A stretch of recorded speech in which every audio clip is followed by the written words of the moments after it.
Day 5 of the Breakfast Show, and we have a lot in front of us. Aiden's Army hits the racetrack. We're going to revisit Sovereignty's work yesterday, and the Breakfast Marquee is officially open. So grab a donut, a Danish, or a breakfast churro. Today we're getting our first look of the Euros. It's breakfast at the Breeders' Cup.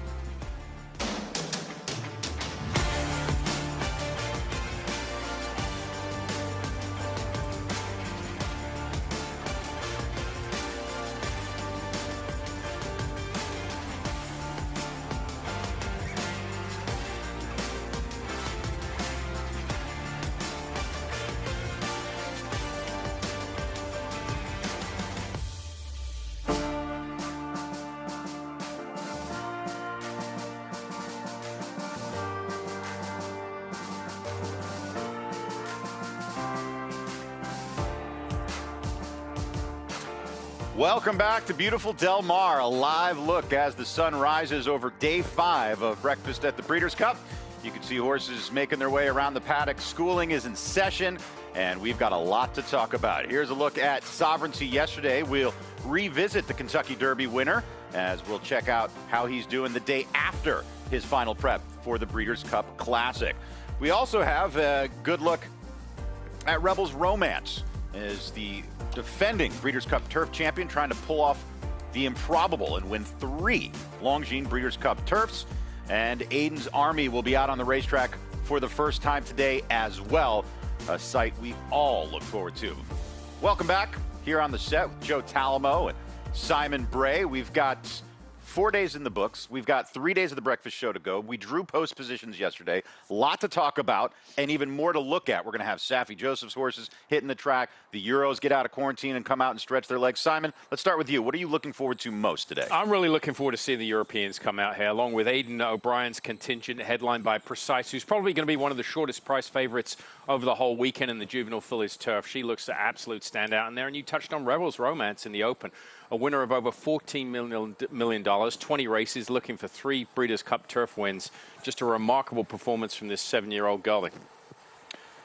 Joe Talamo, you're on deck. What's catching your attention most right now? I'm looking forward to the Euros too, but really just in general, how everyone's doing. I know we've seen a lot of works this week, and I know that we're only 3-4 days out from Friday and Saturday, so just kind of seeing how everyone's energy is. We're going to see a few of them jog and then gallop in the next day or two, so just to see how everyone comes out of those works. We've got a lot to look forward to, but everything's confined here to Del Mar. We're all in town. Let's take a look at the reporters that are going to be helping us out today. There's Michelle Yu. She's getting attacked by a goat. We have Andy Biancone. Caton Bradar has made it in from Kentucky. Scott landed safely last night. He came to my room for a midnight snack. He's joined by his good friend Rishi Prasad. But let's start with Andy Biancone. Mike, Simon, Joe, good morning. Obviously, Sovereignty put in his final preparation yesterday. It was just an easy half-a-mile work in 49 and change, and he just walked this morning. He walked at his usual training time. I caught a glimpse of him walking around, and he seemed to have great energy. He was dragging his hot walker around, and as they put him in his stall, he jumped right on his hay and is just relaxing now. So far, so good here at the Bill Mott Barn, but we have lots of new horses who just shipped in. A lot of horses from Kentucky. Brendan Walsh shipped in, Brad Cox shipped in, and standing by with the Brad Cox horses is Caton Bradar. Yeah, Andy, and apparently my trip from Louisville was a little less eventful than the horses. Stellify for Brad Cox was part of the group of the last Kentucky horses to leave yesterday and arrive here. Stellify's already been out on the track, but there was a little bit of a delay in Cincinnati where the horses connected after shipping from Louisville. So they got here a little bit later. It didn't stop Stellify, though, from going out to the track already and putting in a nice routine once around the track, looking sensational. It's a family affair with George Messina, his son Trace, assistant to Brad Cox, his wife, the entire family out here to see the workout. And I'm eager to see the rest of the horses that have arrived as well. But another recent arrival, Michelle, I know you're like me, very happy to be here.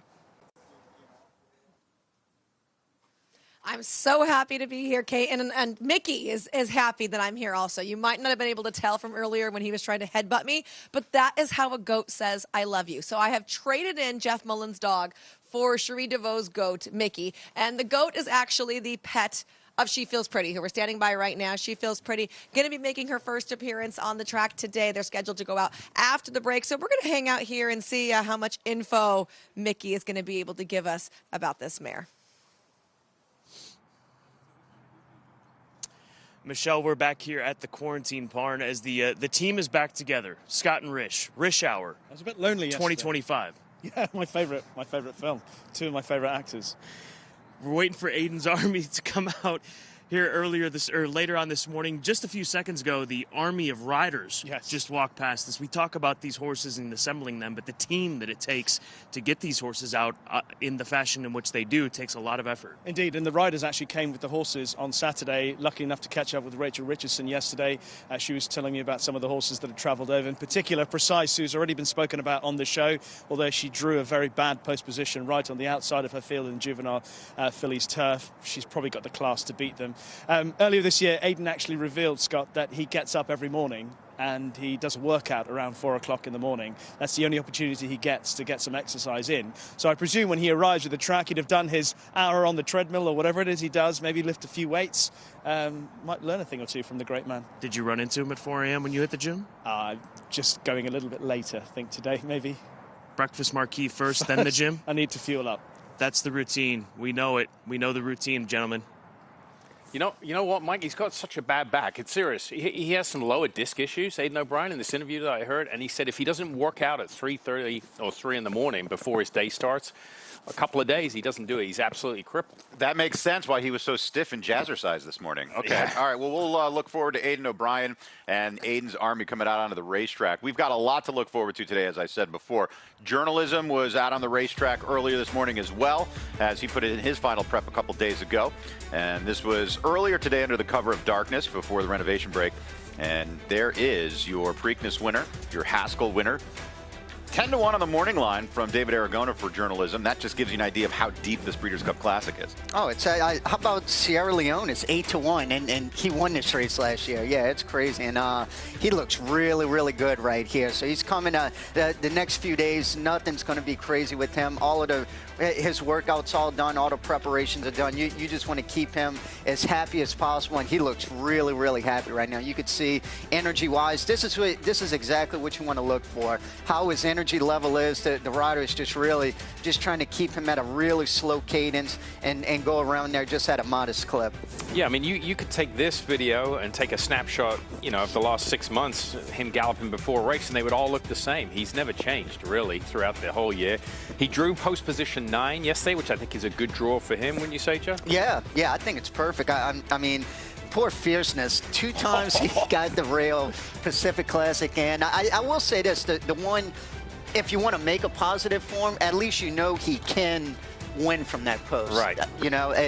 If there is a positive from the one hole. If you guys watched the draw show last night, I've never seen a more consequential draw for any event, let alone the Breeders' Cup. How many horses drew the rail? How many horses drew the outside that are in the top 1 or 2 wagering selections? I mean, there is a serious post-position element to how you analyze these races now, and it's mind-boggling. Copian on the rail, Notorious on the rail. Journalism, of course, on the rail. You had a couple of Aiden short price horses drawn the far outside. I mean, it was as consequential a post position draw we've ever seen as we take a look at how the field is going to line up in this year's Longines Breeders' Cup Classic. You couldn't have scripted Fierceness. I mean, no. With all the storylines coming into the Classic, this is billed as one of the best classics in the last 20 years. I mean, this is like, if you made this a movie, I mean, you got the quote from Pletcher in the morning. What do you want from the draw? I want any post but bar the one hole.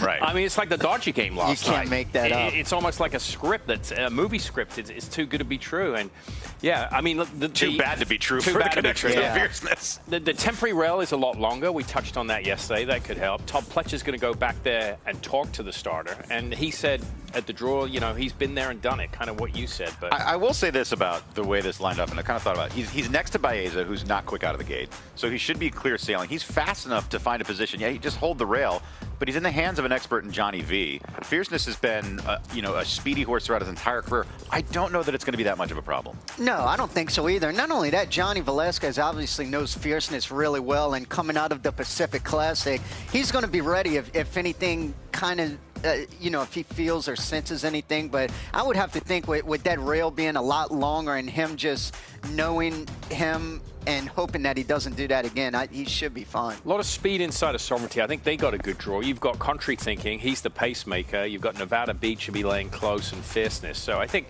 for Sovereignty, the favorite, that's a good situation. And, you know, obviously Contrary Thinking is going to go, and they're going to try and, you know, stretch the field out. I mean, honestly, besides Fierceness drawing the rail, I kind of feel like everyone drew pretty good because you have a long way to go before the first turn, you know, a little more than a quarter mile. So mind frame journalism, I think the 8 and 9 is not going to hurt them at all. They'll be able to kind of get in there. And then even Sierra Leone in the 7, he's going to be coming from behind, so he's just going to try and tuck in and get a good ground-saving trip. Chad was asked yesterday about the pacemaker situation, Mike, and I thought the response was a good response. He said, look, people do it all over the world. I've done it before. I've done it in turf races, and my pacemaker's actually won. And he reeled off a couple of examples. No, it's happened. Yeah.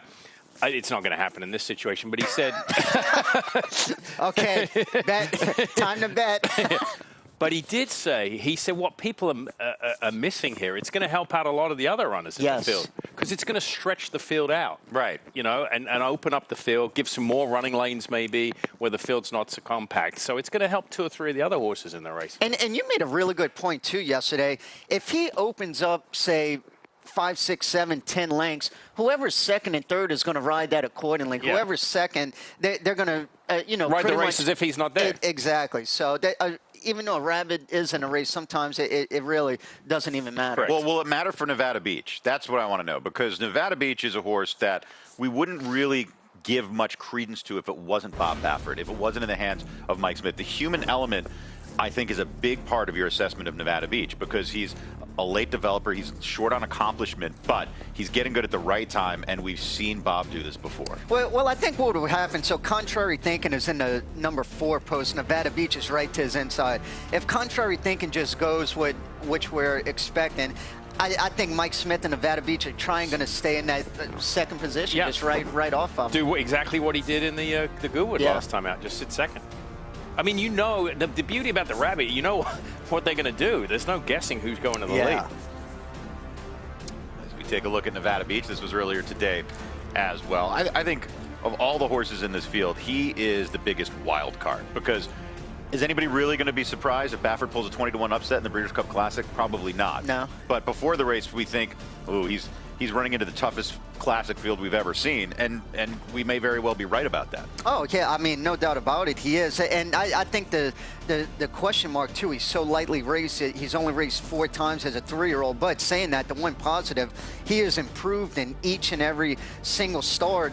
And you could say, yeah, he's running against olders, but he beat older horses last time in a Goodwood, even though, again, it wasn't the toughest Goodwood we've seen in the world, but he beat Full Serrano, who won the Breeders' Cup Dirt Mile last year. And he's not a typical Baffert horse, and by that I mean, you know, he's a lazy workhorse. You know, he's not flashy in the morning, although he can go around there. He debuted at a mile. I mean, distance is going to be his friend. The 1.25 miles is not going to be a question mark for him. So now what are we seeing here with the head really low like that? They just got his head bowed, which I kind of like. I do too. Yeah. For a couple of things. When I was training, I used to like that. Horses move a little better. I mentioned earlier in the week, they use their hind. When their heads are bowed like that, they tend to... There you go. P-Val, good morning. What's up, bro? Behind us. When horses bow their head, they push off with their back rather than pull with their front. You know what I'm saying? Right. They use the hind end a little more. And also, from a rider's standpoint, Joe can touch on this, it's a lot better for you, right? Rather than a horse having their head up, you have more control when a horse's head is bowed. Oh, yeah. When a horse has their head up, it's so hard to control them, because they're really, the more you pull and they keep their head up, they just... He's got no leverage. Yeah. The reins are slack. There's nothing to pull against. But when their head's down like that, you have so much more control. They can kind of come back to you a lot more. If you ever see a horse trying to run off in the morning, most of the time, I would say 90-95%, their head is just straight up in the air and just uncontrollable. But Nevada Beach for Bob Baffert, I mean, it's a tall task, but in 4 starts, he's shown big flashes of talent. Right now, we're going to check in with Andy Biancona. Is she with Ned Toffee or Ted Noffee? I can't remember. We have Ted Noffee here cooling out from his morning training, and as you guys know, he has a very kind disposition. This is a horse who's always very relaxed, always pretty chill. But yesterday afternoon, I was out here walking Lenny Lou, and he was getting walked at the same time. And oh my goodness, he was so fresh. He had just gotten clipped, so maybe was just feeling himself with the cooler air. But he was full of energy and full of life, and it was really good to see that side of Ted Nafi. But you can see him checking out the camera now. He certainly loves it, and just a fun horse to watch overall. Oh, he's very fun to watch. 3 for 3 perfect in his career. He stretched out beautifully in the Breeders' Futurity, and he looks like one of Todd Pletcher's better chances to win. So he drew the post 8 of 8. I think that's going to be absolutely perfect for him. He's actually drawn outside in all 3 of his starts. First start was 8, second was 7, third was 6, and I could see him kind of having a similar trip, just kind of break really sharp, Johnny V, kind of have that stalking trip, and I really think that post is perfect. I think it's absolutely perfect for him, no question about it. Yep, stays out of trouble that way. Intrepido drew the rail in there. I thought that was another horse who might be compromised by the draw, because I don't know exactly how he gets that trip from inside there.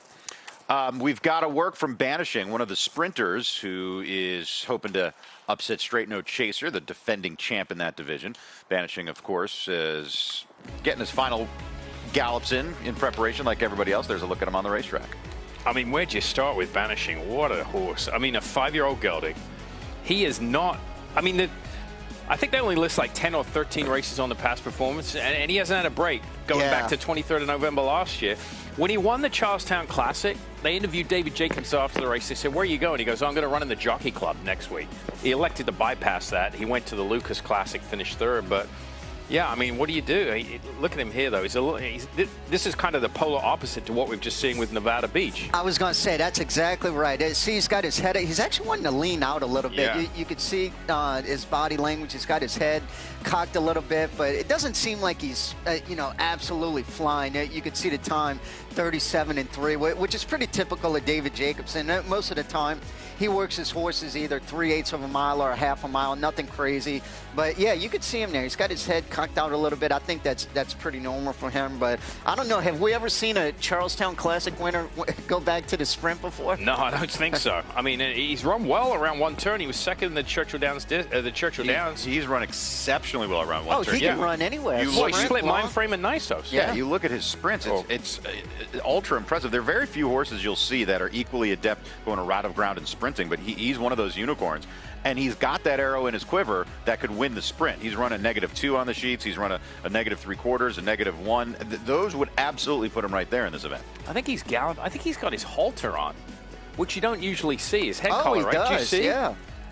So there's something, he must do that every morning, get out like that, because he had his head cocked and the rider seemed to know what to do, but you don't usually see that. There's a look at Banishing from moments ago. Let's check in with Scott and Rishi. Well, Michael, we're out here at the chute, and we've been observing Kadem, a recent graded stakes winner at Keeneland just a couple of weeks back, and he's been here in the United States for a while. He's not one of the horses that had to quarantine like everybody else did that came in, but he's a 9-year-old who's done a lot of good. And Rich, looking at his recent form, his best races have come here in the United States. Well, it's extraordinary because it looked as if he was maybe past his best, as you say, 9 years old. And then he came to Kentucky Downs. He ran a really good race there and then followed up with that win at Keeneland. In the past, he's been capable of some high-class form. He's a Group 1 winner at Royal Ascot. Admittedly, he was 80-1 that day. You go further back in his career, he's always been a talented sprinter. But it appeared as if his best was gone. And then suddenly he's rejuvenated stateside. And, of course, he's going to partner up with Frank Dettori, who also seems to be quite rejuvenated over here as well. Well, Kadem, 9-year-old son of Dark Angel, he's made over $2.6 million. He spent a lot of time back here in the chute, and they were waiting for their opportunity to go out onto the course proper, and he's just trotting along with the pony. But this 9-year-old gelding, as we've talked about, has sensational form here in the United States with that run not only at Kentucky Downs this year, but going back to last year.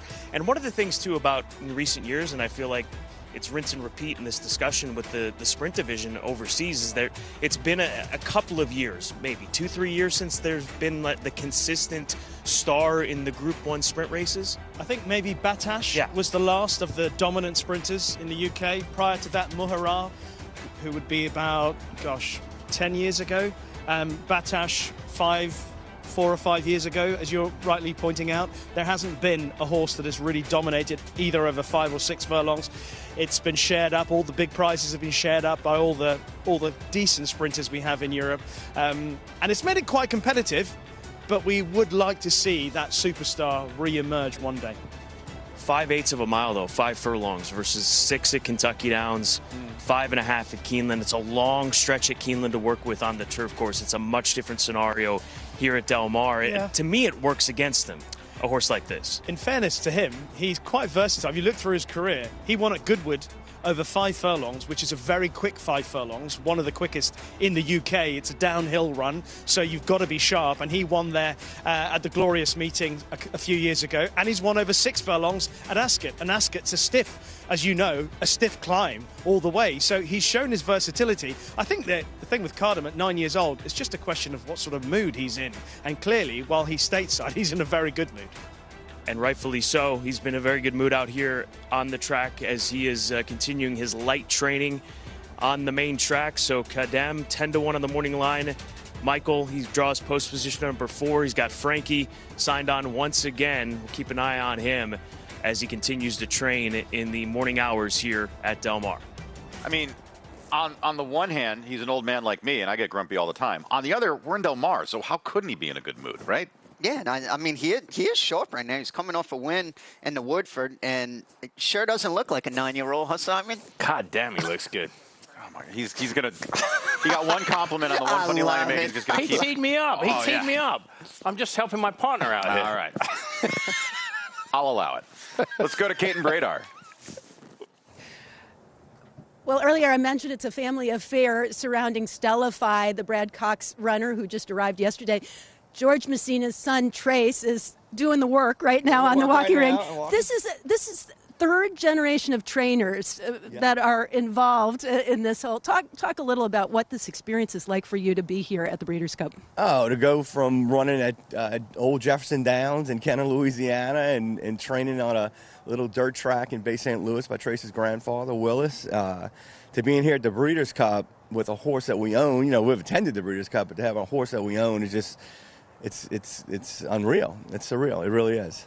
So what are you seeing from Stellify? I thought she looked fantastic. She's been getting better and better and better. She's got so much confidence in herself. We have a lot of confidence in her. She traveled well. I was here last night when she got off the van. She looked like $1 million. This morning she's full of energy. No, we're looking for a nice, strong run from her. Well, I know your eye as a horseman, but what about your eye as a handicapper? And as far as how the race shapes up, Stellify's game is to go to the front. Do you see more speed this time? Well, we drew the 2-hole, right? And so you got to make sure you get your position at the 2-hole. I feel confident she can stalk. I mean, she was in the second position, I think 3 races back, and she was fine stalking. She doesn't have to be on the lead. But if nobody else goes, she'll take the lead, you know. How many people will be here from your camp? I have, I think I have 30 credentials coming in.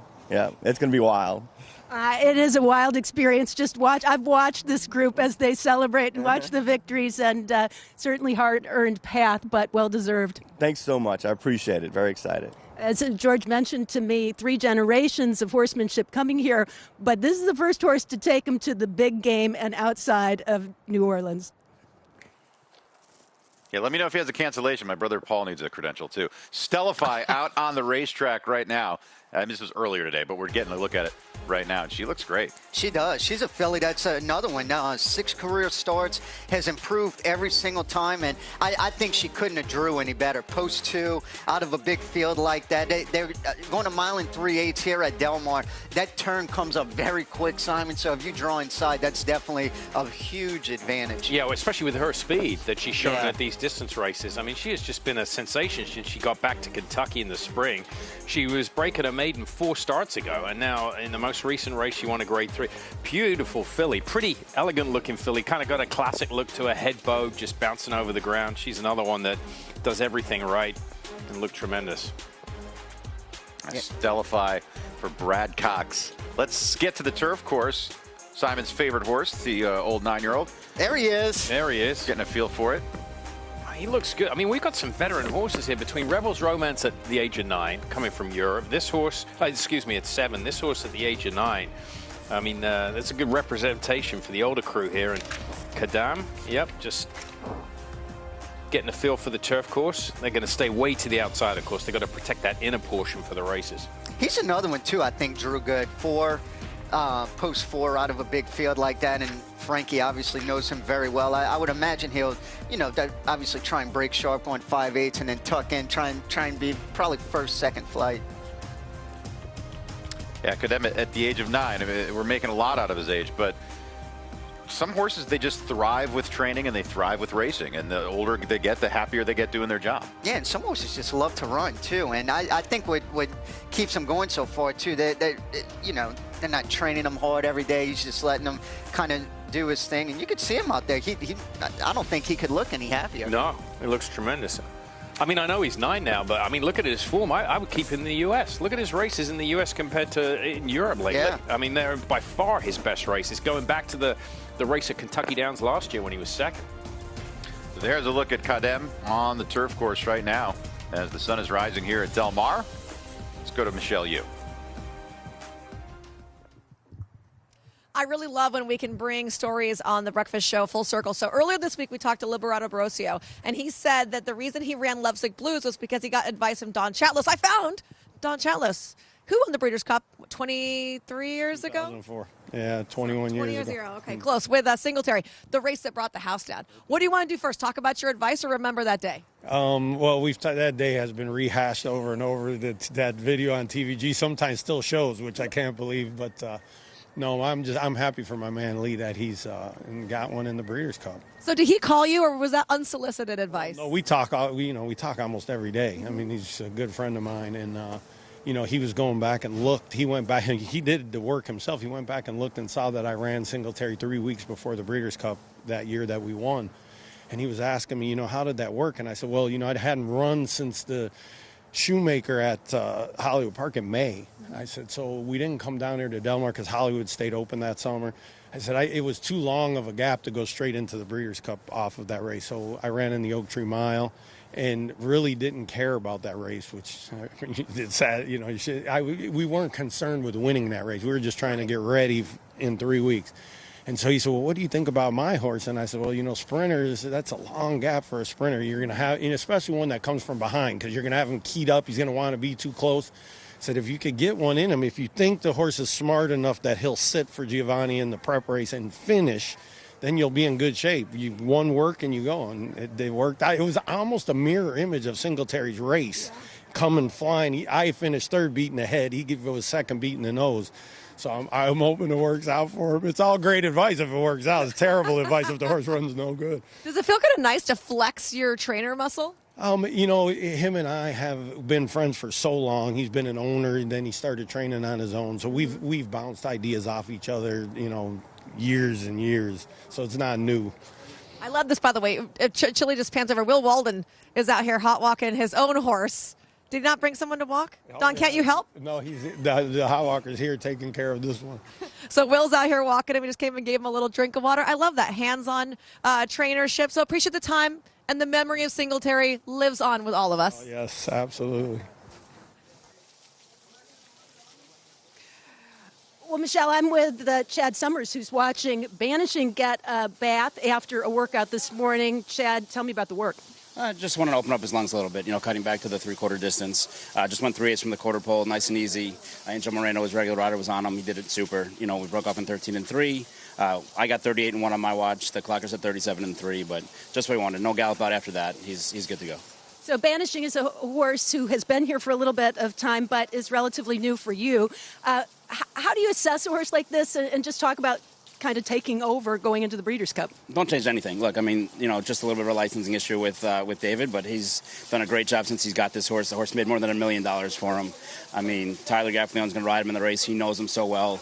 You know, the people that know anything about the rags and sheets, he's had 3 threes the 2 times he ran 6 furlongs, 6.5 furlongs. So, you know, cutting back from the 1 1/8 to the 3/4, we feel like is within his scope. And look, he's a happy horse. He's fit really, really well into David's program. You know, David doesn't train very hard, and we just kind of mimic his training over here. That's all. Yeah, for kind of a war horse, he really looks sensational. Yeah, no, he's shipped over well. He's taken everything in stride. You know, just wanted to give him just a little bit of air into his lungs today, and I think, you know, mission accomplished. And, you know, hopefully if he runs well, we can get Godolphin Breeder of the Year. All right, switching gears to the distaff and Dry Powder, your filly out early this morning, coming off a couple of really very nice races, but obviously has to step it up a little bit for the Breeders' Cup. But what are you seeing in her now? She's coming into the race the right way. Look, I mean, she's going to be better as a 4-year-old, but we feel like, you know, she's taken the necessary steps that brought her here. You know, obviously, you know, a lot of confidence and thanks to their ownership and Gold Square and now Gold to put up the $60,000 to come here. I mean, you gotta run well, otherwise you don't get that money back. So we're confident that she's going to run her best race for her career, and she's going to need to. But you know, you look at the morning line, you see, you know, Click It's at 10-1 and Scottish Lash is at 12-1, and you know, we got beat a nose and beat the other one 2 out of 3 times. So you know, maybe just a little bit disrespected on the morning line, but we'll find out on Saturday. Is she part of the early pace, Dry Powder? Well, nobody's faster than Bob Baffert, right? We know that. So, look, we'll let Bob will do it, and we'll just enjoy the sights until it's time. Fair enough. Best of luck with both horses, and thank you for your time. You got it. Thanks, guys. Chad Summers with Dry Powder in the distaff and vanishing, enjoying his bath right now. Chad Summers, very knowledgeable horseman, and he doesn't get these giant stables and these big swaths of horses, but when he gets a good one, he absolutely gets the most out of them, and he can succeed on the biggest stage. Yeah, mind your biscuits.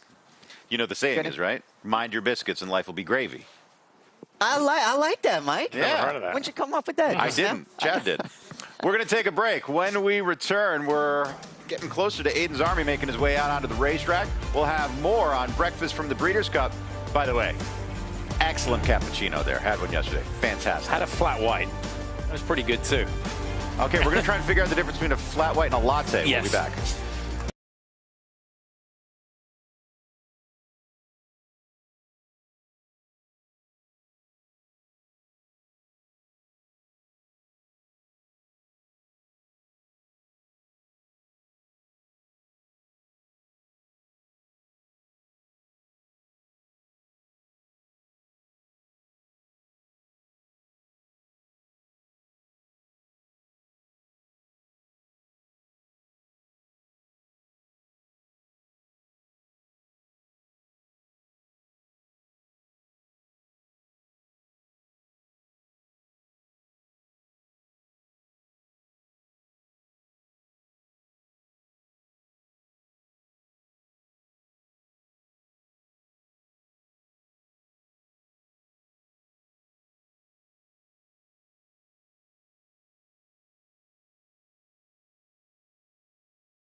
Season coming down to the last furlong with a 2.5 length lead, and Jerry Bailey calls on Cigar for everything he has.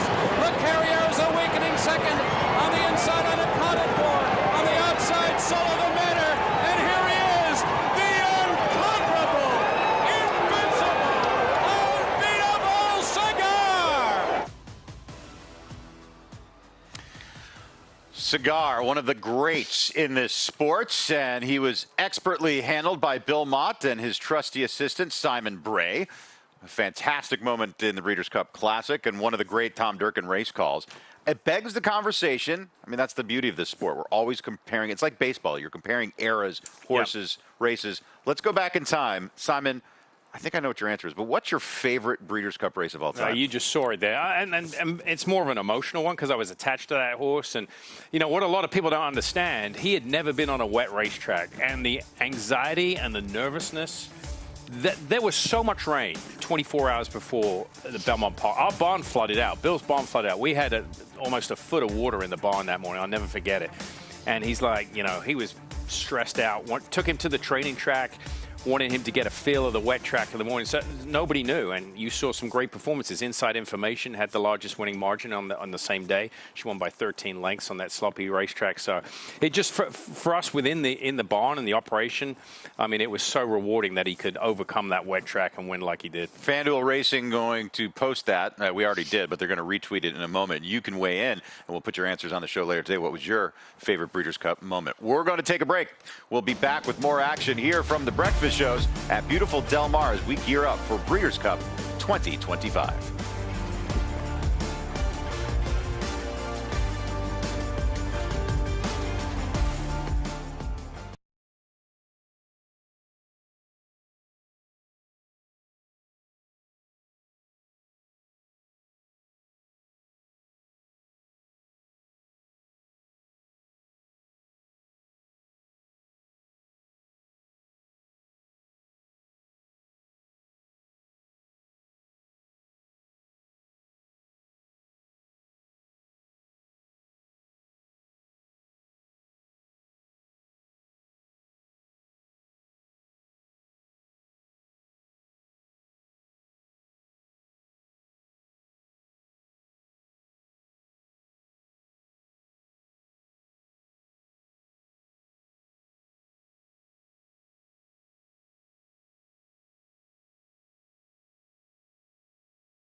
Winding her run in the centre of the track. Golden Cova's let loose, she's flying. Sydney's Candy, the usual QT's in there as well. But Golden Cova's catching with each and every stride. Are we to see history this afternoon? Here's Bucko Boy late, but no, Golden Cova, a true champion. 3 Breeders' Cup wins. She was brilliant. Hall of Fame caliber horse, 3 Breeders' Cup miles. No one's ever done it like that. She was one of the best we've ever seen look through a bridle. Yeah, she was so exciting. I remember, I think it was either her first or second Breeders' Cup at Santa Anita, and the turn of foot she would have when she would just find run was so fun to watch. And the story behind the trainer, Freddie Head, who had rode Miesk. He was the jockey for Miesk. He ends up training Goldacova. I mean, what are the chances of that happening? Slim and none, pretty much. So 5 runners have won multiple Breeders' Cup miles over the year. We want you to sound off. These multi-Breeders' Cup mile winners were all brilliant, but which one was the best? Miesk, Lure, De Haas, Wise Dan, or Goldacova? And we've already got a bunch of replies to this. He's some of my absolute favorites for Kentucky girl Maggie. But on this list, I have to give a tip of the hat to Goldacova. How about Steve? Wise Dan has always been one of my favorites. And I feel like Wise Dan could have won a Breeders' Cup Classic, too. He was that good on dirt. It's like choosing a favorite child. I can't do it. That's easy. My favorite child's Luke. Wise people choose Wise Dan. Always brought it. Grade 1 wins on multiple surfaces. Okay, those are the responses right now, but get into the conversation. Right now, we're going to check in with Michelle Yu.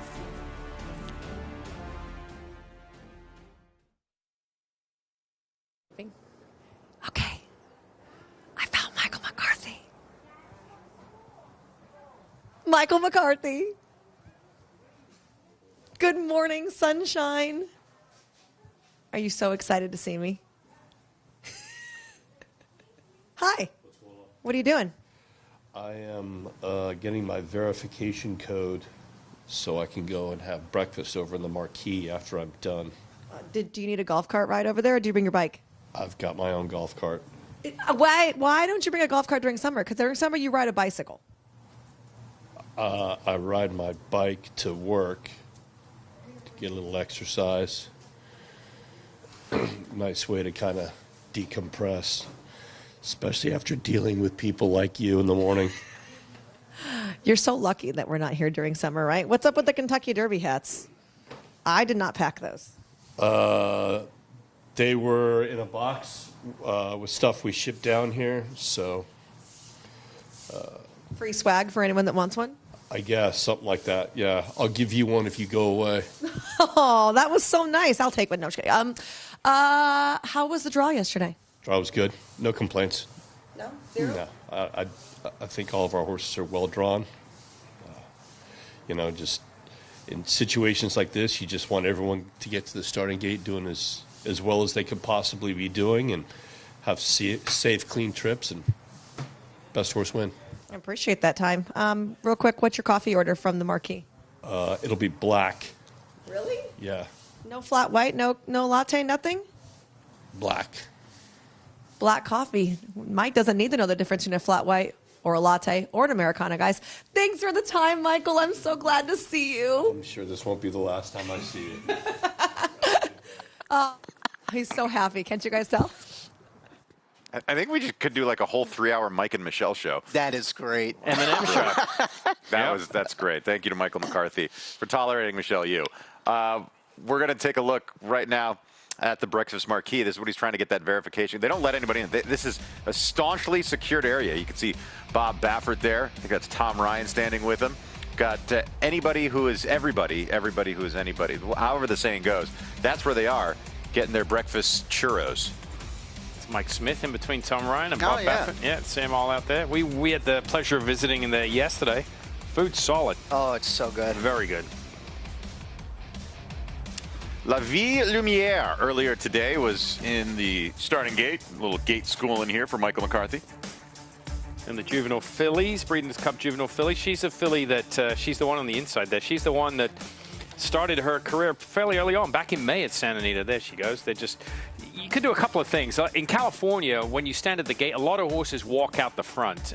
Back east, my time back east, a lot of people back them out of the starting gate. The idea of walking them out the front is that they're always thinking about going forward rather than just backing them out, rather than teaching them to kind of sit back on that back door. But she just stood there and came out the front and then galloped back once around the racetrack. That is a great point, Simon. I know a lot of times at Keeneland and even Churchill, I've noticed that quite a lot. They'll back them out and then let them either jog backwards or move forward. And I feel like California is one of the only places that they do go for. And really, there's no right or wrong. No, there's not. So there is La Vie Lumiere. She was drawn in post 6. Kazushi Kimura will be up. Hope you all joined us for the draw show yesterday, and it was as consequential a Breeders' Cup draw as we've ever seen. Let's check in once again with Michelle Yu. Jose D'Angelo just shipping in last night to Del Mar. Like me, where'd you have dinner last night? At the airplane. Oh, you got in really late. Okay. We're standing outside. She's so spicy right now. You had to have been so happy with how she returned from Ascot. Yes, she's doing great this year. She just lost on the turf this year on Ascot, so she's still undefeated on the grass in America. I feel, like she improved. She's improving and grow like horse. You can see, like before, she was just so fast and freak to the lead, and since the Mansell, she relaxed a little bit. I'm proving that she can relax, she can run in front, and she can go more than 5 furlongs, so I'm very proud of her. But today, or this weekend, you only need to go 5 furlongs. Is that going to be a change? Of course, for her last 3 races, we tried to stretch her a little bit because we was 5.5 on the Mansell, 6 on Ascot with ups and downs. And 6.5 on Kentucky Downs were also ups and downs. Ups and downs, and plus the turn. So now just I did what I did before for her to run 5 furlongs. Just make her enjoy her speed. I love that. You also have Ben Tornado, who he's over here. Can we walk down this way? Let's walk down. We're gonna visit all the horses because I like to pet horses, and I didn't get to work yesterday. Oh, he doesn't like to be pet? Okay, then we'll just gander at we'll gander at his butt. Anyways, this could be what everybody else in the field is seeing, right? How is he going to go one better than he did last year? He grow like a horse. He improved. He mature mentally. You can see he can act, acting a little bit outside his stall, but as soon as he get into the track, he's just business. Just focus what he's doing, whatever you want to do with him, and the rider want to do. We pointed for this race since last year. If everything flows good to the Middle East and next year, that's why we rest him and we work to run in Churchill. I'm now run here. You can see he sit behind the speed. He don't need now to go to the lead. Make his move when he have to move. Have you weighed him? This horse is so big. Yes, probably he needs Ozempic. He is an absolute beast. Yesterday was the draw. What were your post positions? What do you feel like about him? I'm very happy with the post position because with the post position, he just needs to break and sit wherever he wants to go. We don't have any pressure, take the lead or go wide or whatever. How he breaks, we're going to be all right. All right, well, appreciate the time, and thanks for letting me visit. I'll just wave to you from afar since you don't like pets, all right? We'll see you in the winner's circle, Ben Tornado. I think I kind of like it when they're not so friendly, right? I feel like John Henry had an edge, right? He's going to take a chunk out of your shoulder. You get too close. Something about that. I was like, he's a fighter. Yeah, no, you like that. And I think Ben Tornado and Straight No Chaser drew perfect, 10 and 12. They both have enough speed to where I think they'll be, forward. I'm looking at the comment on the bottom of the screen. In the middle of. Yeah, I like that too. Rose between 2 thorns. Huh? Is that what it is? We can I like switch that. up. See, I like that, Simon. Joyce wouldn't have said that. No, Huh? I'm not nice. At any rate, we're going to take a break. When we return, Simon Bray and Little Joe Talamo will be joining me once again on the set. It's a beautiful morning here at Del Mar. Everyone was saying, why do they bring the Breeders' Cup to Del Mar? Well, that's why, right there. See that? That's why. We'll be Little. back. How about small but mighty?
Welcome back to Breakfast at the Breeders' Cup. As the renovation break is just about over, it's high traffic time out on the racetrack with a ton of horses coming out. Among them, the Japanese contingent, Forever Young, will be competing in the Classic after a close finish in the Kentucky Derby last year, is coming up, and behind me going to do a little bit less than he's done in the past with a workout scheduled for tomorrow. Normally, the Japanese horses come out very early in the shoot. That wasn't the case today, but they are switching it up a little with Switch in Love. Filly, 2-year-old filly, lightly raced, going to have a little bit more serious workout. She will breeze down the stretch with her rider, her jockey, aboard, who will ride her in the Breeders' Cup Juvenile Fillies Turf. Switch in Love has only started twice. She was second in Stakes Company in Japan last out.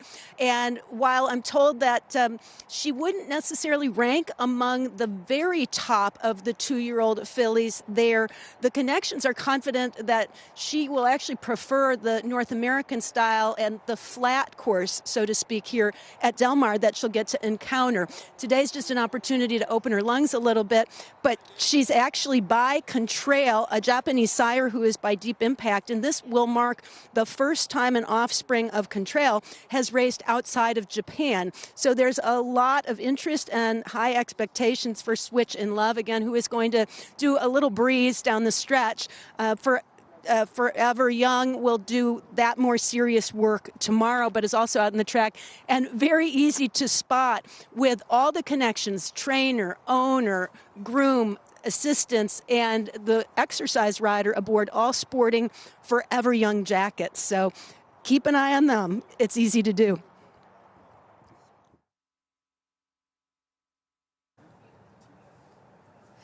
Like I said, love to see a Kentucky face here in Del Mar, and Brendan Walsh and his string just shipped in. Brendan, walk me down your line. Tell me a fun fact about each of your horses. It's a short line, Andy. This is Imagination, the lady. She's in the Juvenile Fillies Turf. She's, I don't know, we've only had her, 4 or 5 months, but she's very straightforward. She's a pro for a 2-year-old. Imagination. Ooh. Yeah, she's very good. So looks good. She's wanting to eat her microphone there now. Yes, an old soul, and she was so impressive last time out in the Jessamine. And here we have Jin Jin. Jin Jin is a character now. She's funny. She's all business. Everything is like she wants to go at 100 miles an hour doing everything. So we train her nice and early in the morning, just that she gets out and gets back in, and then she relaxes for the day. So. But she's a lovely character, as you can see. She's always eager to please. So we're very fond of Jin Jin. She's demanding our attention. And who do we have here? That's Clicko, our cotillion winner. Clicko's a sweetheart, We love Clicko. She's just the easiest filly in the world to be around. So she's just waiting to be tacked up and ready to go out. But yeah, she's a total pro. She just does it all herself. You can leave it to her.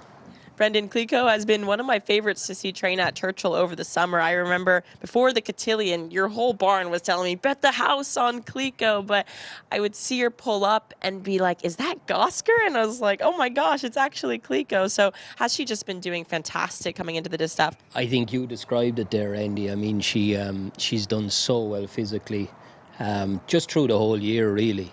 But she's doing great. Yeah, she's been working great, and I think she keeps advancing, so we're very hopeful. Final preps are all done for these ladies. What will their week look like here?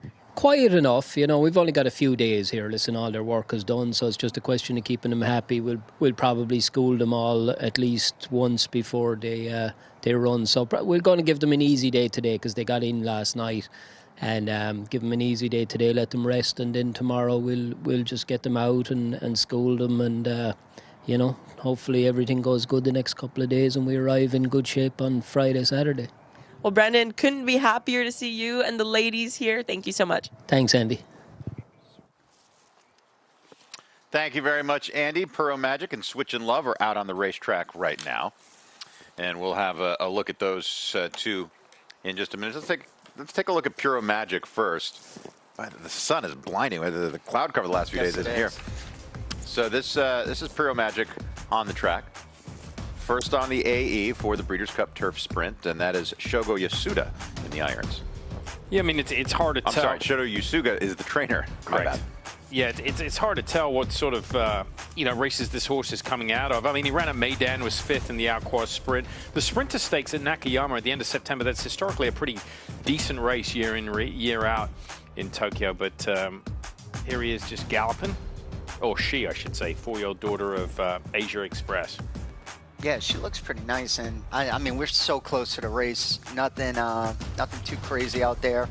Body language looks good. Ears straight up. She's another one. She kind of had. She's wanting to bow her head, but every now and then she'll kind of break the cross and kind of put her head up a little bit. You can see her energy's really good. Yeah, she's trying. You can just see her lift her chin up there ahead and just wanting to do a little more. But the rider's moving motionless. Usually, you just take one hold and kind of sit and suffer in that situation and just don't move.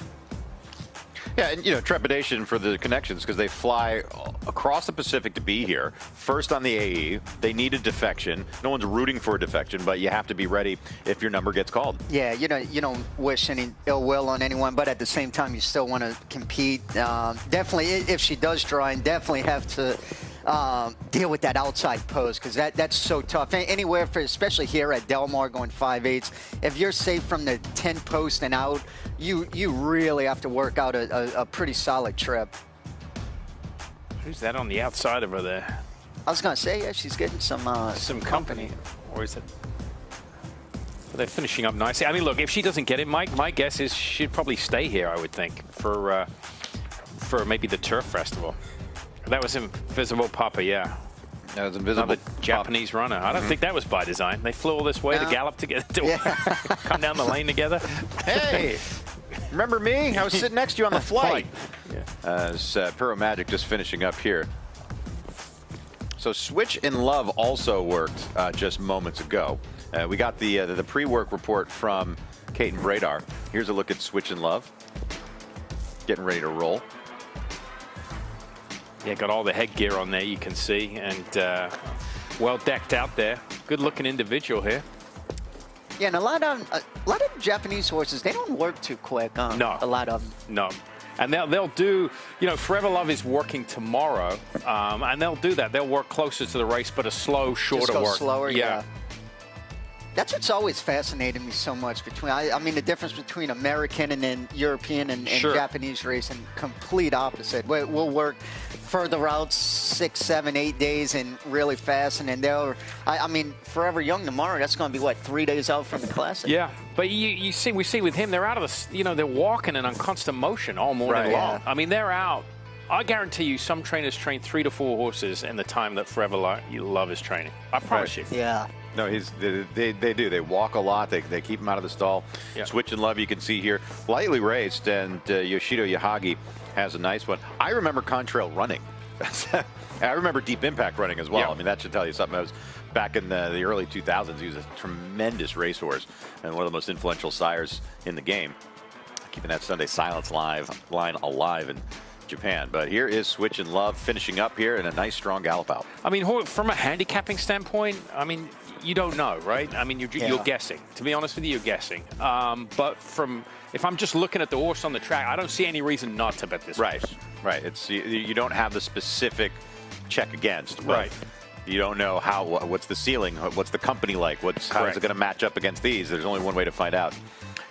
So 53 flat final clocking for Switch in Love on that 5 furlong drill. So that's really slow. When we show you our animation, 4 furlong drill, excuse me. Yeah. For 4 furlongs, that's on the very slow side. But you'll see that we're right on top of the race.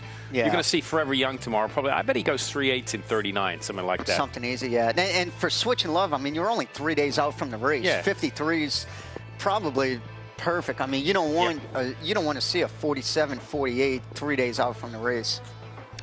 So Switch in Love, yeah, it's they train very differently in Japan. They train horses. I was amazed going to Dubai than going to Australia and seeing just the different manners in which they train horses. Australia, it's completely different, where they turn horses out regularly. They bring them up for a preparation. They'll run them 6 times in 5 weeks. They have no problems doing that. But then they give them 90 days, right? And they go out to the farm. It's a completely different game. And then in Japan, there was a great feature about 20 years ago from Simon Bray about the Miho Training Center that really gave us all that insight. We have to dig that up. It's one for the ages, that feature. Was it that long ago? Yeah, it was. Yeah, it's probably looks totally different now if I flew back there and did the whole thing all over again. So the Papillion Mare Turf is going to be the last race on Breeders' Cup Saturday. That's how we're going to be closing things out. And it's a good one, too. I'll tell you, a great betting affair. Here's a look at Be Your Best for Saffie Joseph out on the racetrack. This horse was third in the Flower Bowl after opening up a big lead. And this horse is going to work 3 furlongs here. 36-3 going to be the official clocking as Be Your Best, trying to be the best in that Papillion Mare Turf event. She's run some good races, and we know what her style is as well. Yeah, and you could see her too, Simon. I mean, she's in the bridle in a good way. She's definitely wanting to go along. Her last work at Palm Beach Downs was 48-2, which was a bullet that morning. Yeah, I mean, she's runs in the morning like she runs in the afternoon. She's an up-tempo filly. She's on or close to the lead. And does she have blinkers on there? I think so. It looks like. Yeah, which is, I mean, according to my past performance, she's only had them on once, and that was last year. So actually, it looks like an extension blinker. Yeah, it looks like a run-out blinker too. So she must wear that in the morning, and that prevents it. I think she's clean on the left eye, so that means there's no cup or anything on the left eye. She has that extension blinker on the right side just to keep her straight from drifting out. She probably trains in it, doesn't race in it. I'm looking at her past performances. She's only, at least on the form anyway, she only wore blinkers one time last year at Santa Anita in the Rodeo Drive, but before and after that hasn't. But yeah, that's pretty interesting how they do that just for in the morning. And you have to also put it in perspective. There's no way she was winning the Rodeo Drive last year because she ran into an absolute monster. Your horse. Yeah, Hang the Moon. I just had to get that in. She's a grade 1 winner. She won the Gamely. She won the Pegasus World Cup Papillion Mare Turf. Be Your Best as she spins the wheels this morning. Let's check in with Kate and Bradar. Yeah, you can see that Forever Young has finished up, at least for the moment, and is circling in front of us, having come off the track. American Stage also is right in front. And you see those Forever Young jackets that I mentioned with the entire contingent from the stable sporting them. Having had the opportunity to see Forever Young over the course of his at least North American campaign, starting early in his 3-year-old season, it's amazing to see the flesh that the Globetrotter still carries and how good he looks, as opposed to maybe a little bit more wiry type.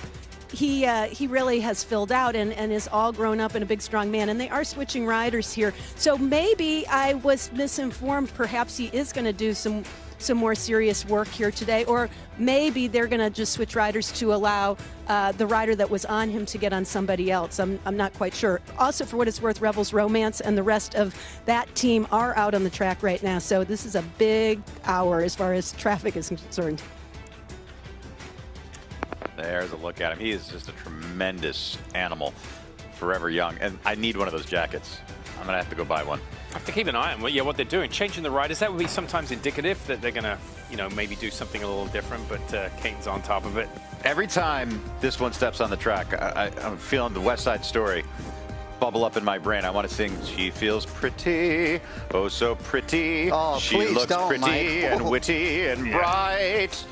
Wow. You're welcome for that. Tomorrow, Joe sings. So here she's feel pretty on the racetrack. She is on a tear. 3 for 4 this year. She won the E.P. Taylor, the New York, the Modesty. Barely got beat in the Diana. She won the American Oaks at Santa Anita on opening day of their winter meet. She won the QE2 last year. And this will be her first trip back to the Breeders' Cup since she was 2. She was 3rd in the Breeders' Cup Juvenile Turf Fillies. I mean, she's a 5-time Grade 1 winner. Yep. Has never been off the board in 12 career starts. Just what a filly she is. They paid $240,000 for her, which looks like a steal. I mean, she's made $2.2 million.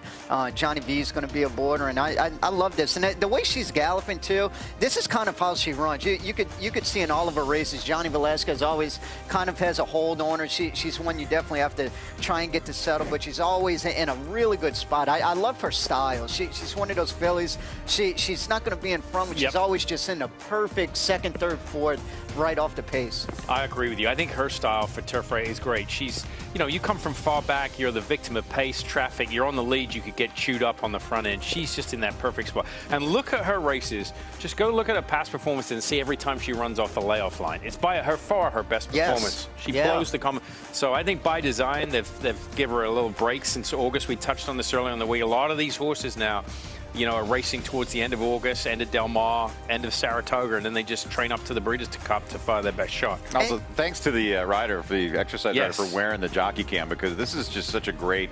I know some people get a little motion sickness watching it, but I think it really does give you that first-person perspective that you can't get anywhere else. And it puts you back in the saddle, Joe, and you can give us that interpretation. I mean, the movement, the way she's riding, and the way Johnny V has to ride her in the body of a race. Yeah, no, exactly. And exactly how she's galloping right there. We talked about all week that she's the type of filly you do not want to urge her whatsoever. You could tell the rider has quite a big hold on her. And to your point, Mike, about her run lines and how she runs good, so fresh, you could see in her works. I mean, when she works, she can go 46, 47. So on the dirt. Yeah. And she's a turf filly. Which for a turf filly is very impressive. But she's another one. We were talking about post position. She drew 13, so she's definitely going to have to contend with that with the turn coming The really good ones can do that. The two best turf fillies I've ever had, one was a grade 1 winner, the other one only ran a couple of times. They could both work 59 on the dirt, and then they could go 1.25 miles on the turf sitting off the pace. Here's Rebels Romance. I have to say, this is one of the true stars in our sport, and I don't know that we in the media have really captured his greatness. This is a horse who's made $14 million in his career. He has taken his track with him around the world, whether it's to Qatar, to Del Mar, to Ascot, or Sha Tin. He goes everywhere. He's won 2 Breeders' Cup turf races. He's easily one of the best horses in the world.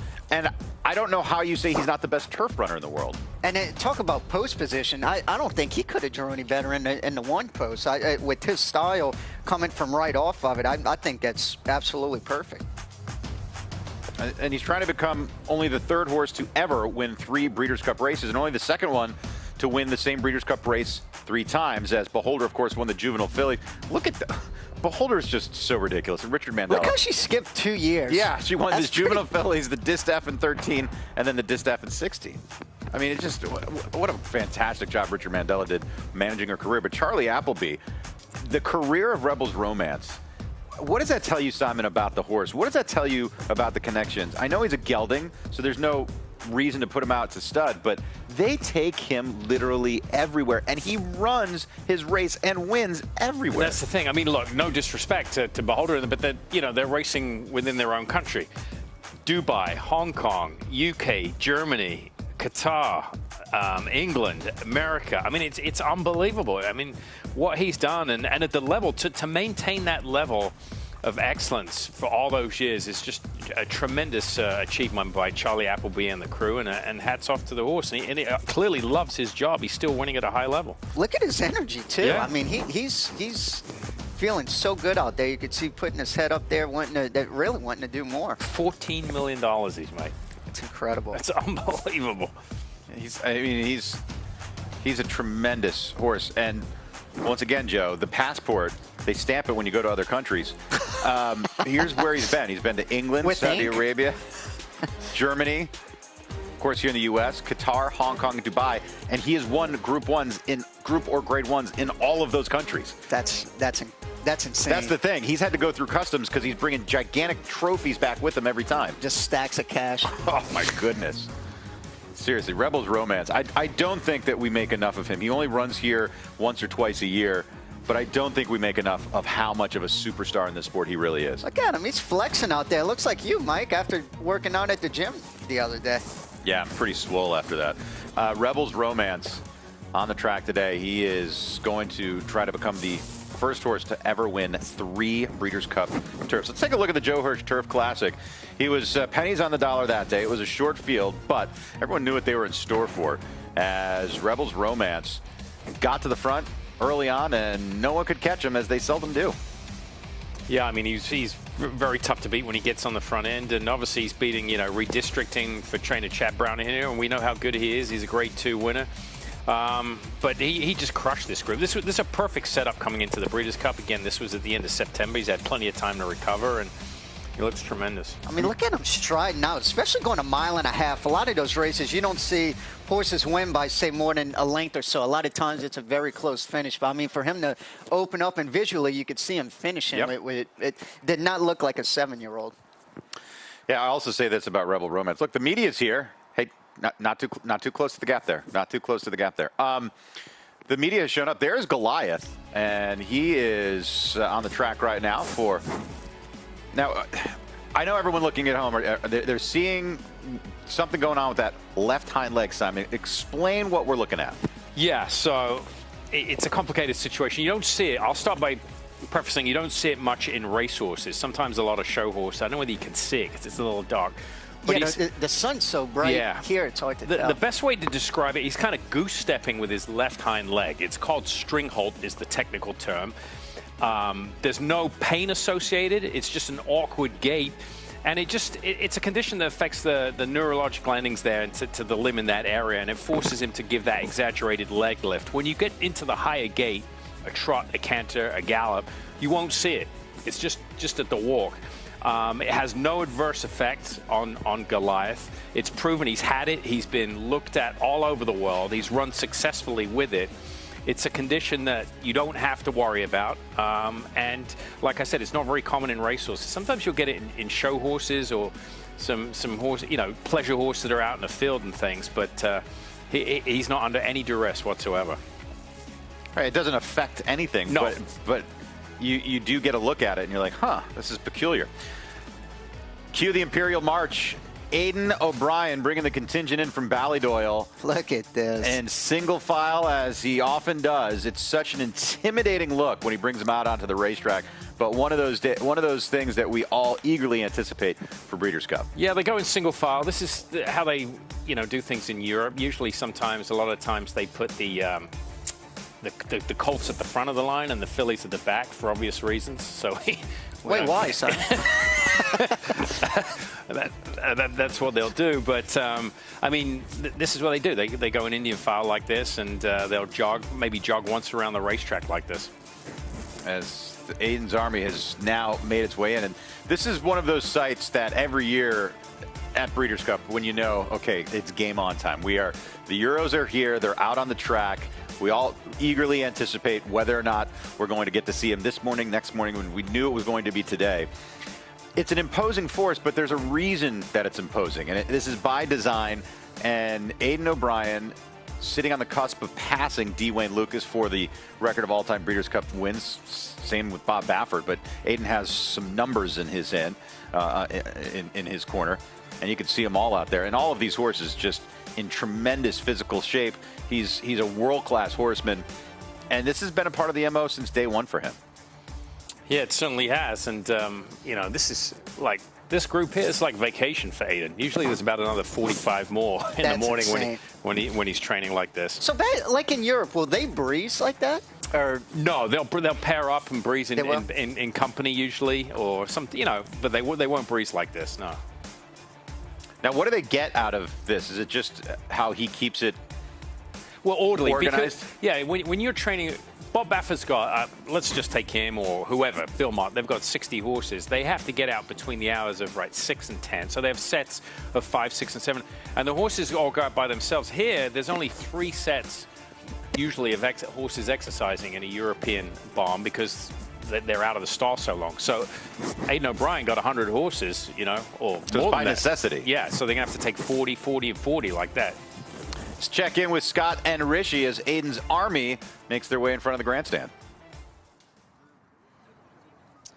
Yeah, and they just passed by us here in the chute as they head out to the track, and Aiden O'Brien walking towards the front side, it appears, to watch these horses train. And not on a horse today. Sometimes you'll see Aiden jump on a horse on occasion at these Breeders' Cups, but it's an imposing group as they talk about. It's not something we're used to, but it's by necessity with the amount of horses that they need to get out and train. Well, Aiden has now established himself, as you heard the guys on set talking.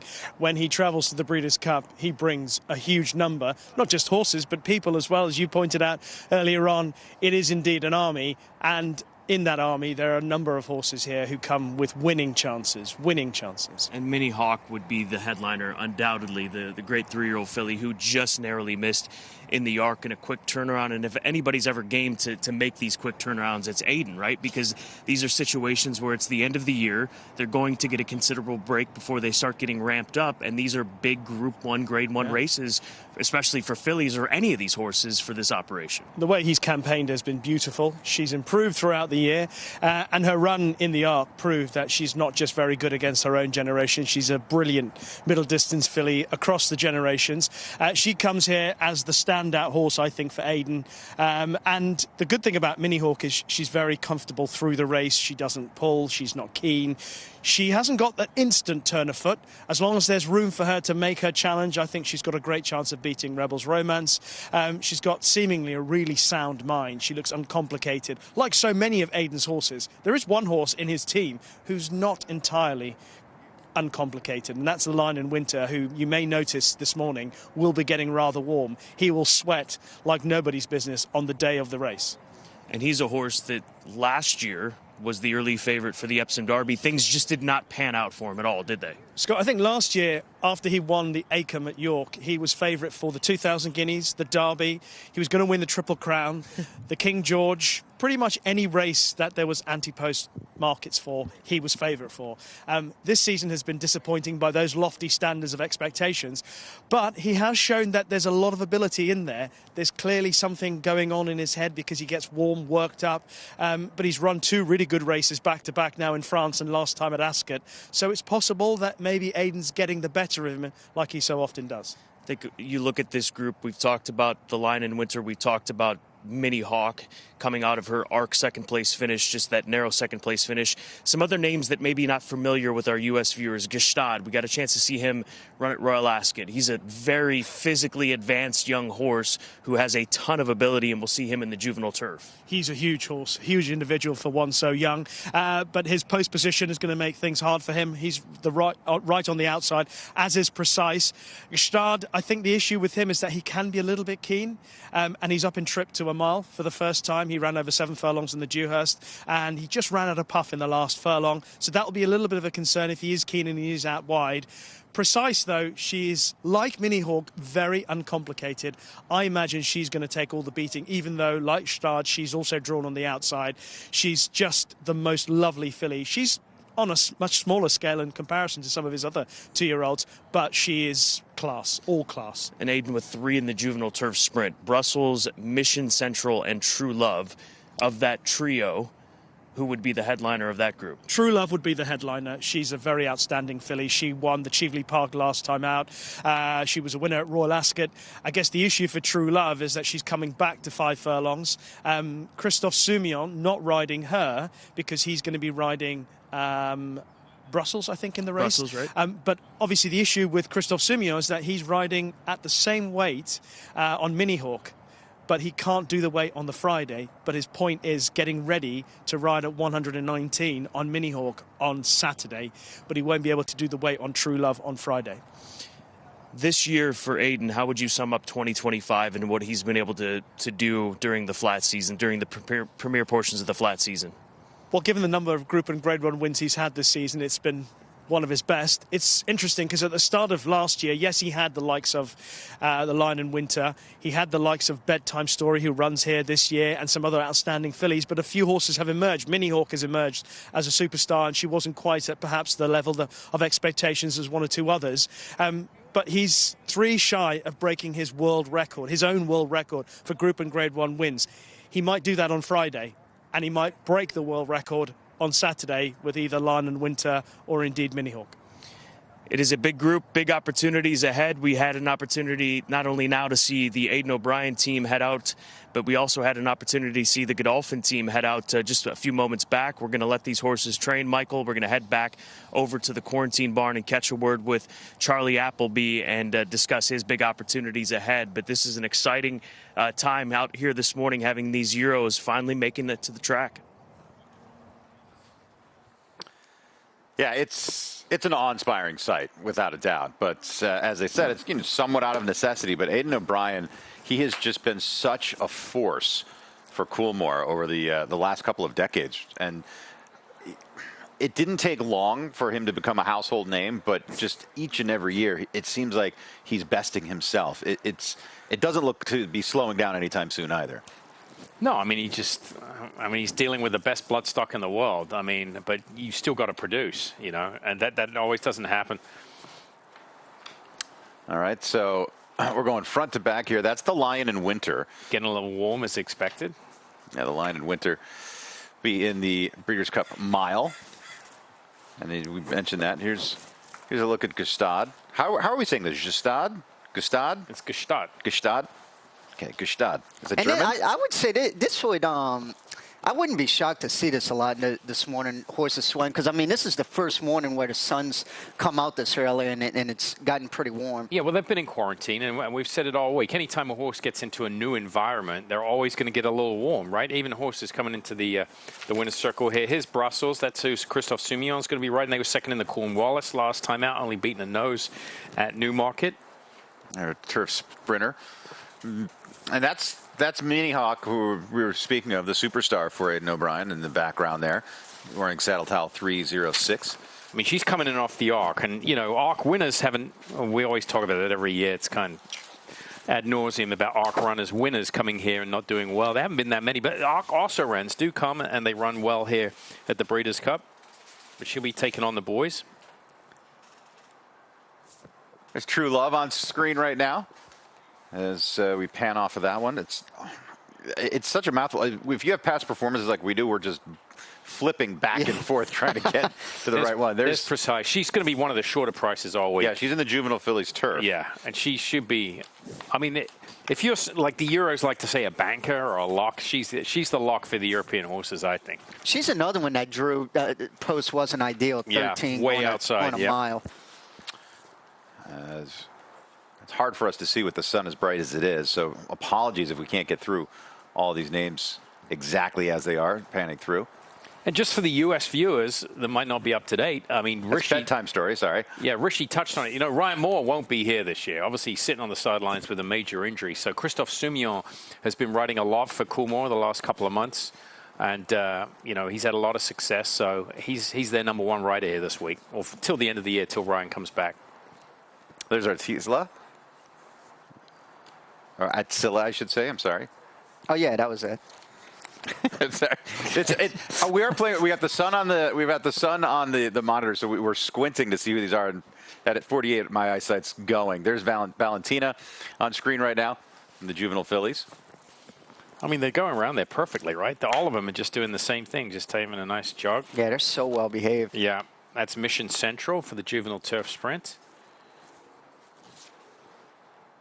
Very well behaved. They're not spooking at all, but you know, Aiden knows what he's got to do to bring and what horses to bring. He's had so much success globally. That's North Coast in the Juvenile Turf, and then right behind, I don't know who that is. Can't see.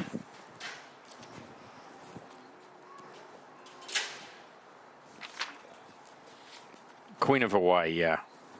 Juvenile Fillies turf.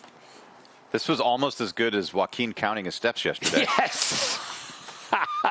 So that's a look at. Do you want to count the horses, Mike? Start counting the horses front to back. I think it was 14. Let's see. Sorry about that. Thank you for bearing with us through that. It's hard. Spoiler alert, I don't have all of these horses memorized. I am reliant on my notes, and we couldn't exactly see. But you can see it's a busy morning out on the racetrack, so they're taking this all in. They're going to do a couple of laps around on the outside here, Simon? I would imagine they've done one, right? They've just completed one, so yeah. I don't know whether they're going to canter or not. They might. It's impressive when they'll all come back and then they'll turn around and if they canter, they'll all canter like this as well.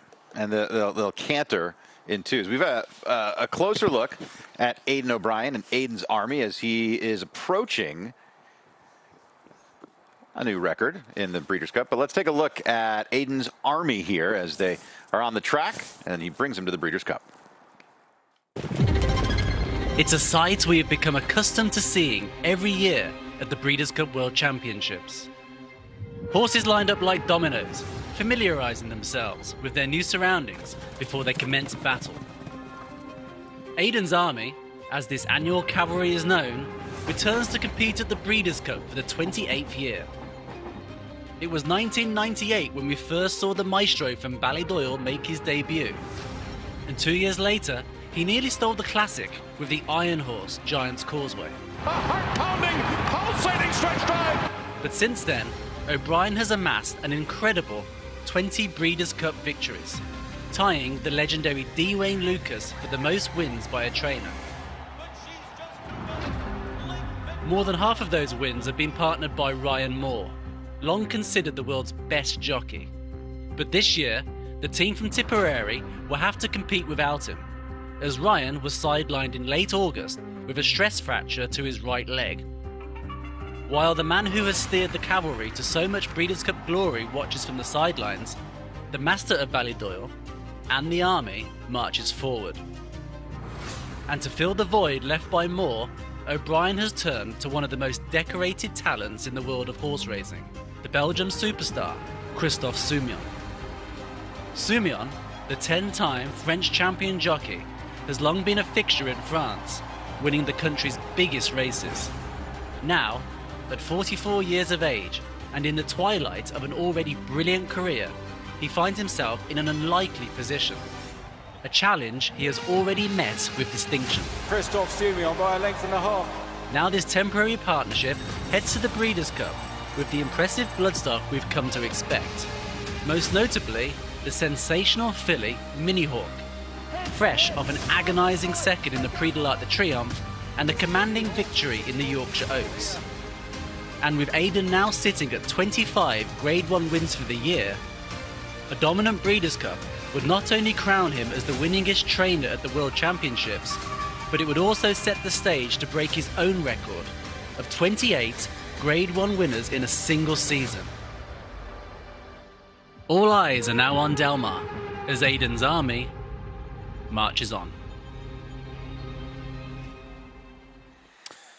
Truly, when you quantify his accomplishments in 2025, it is a very impressive year and could be another record-breaking one. And here's a look at Aiden's army as they're breaking off for a gallop here. Yep, they're all going to turn around and gallop. They'll probably gallop. Just the exit to that package that you just saw could have been a live shot right now. So they'll do this. When they work, we won't see them work, but if they're working, they will never work like this in a big punch like this. But in the slower paces, galloping in the U.S. terms or cantering in the U.K. European terms, they'll do it like this. This is so cool. Look, for some people, you get 0 or maybe 1 shot with 1 horse to run in the Breeders' Cup in your life.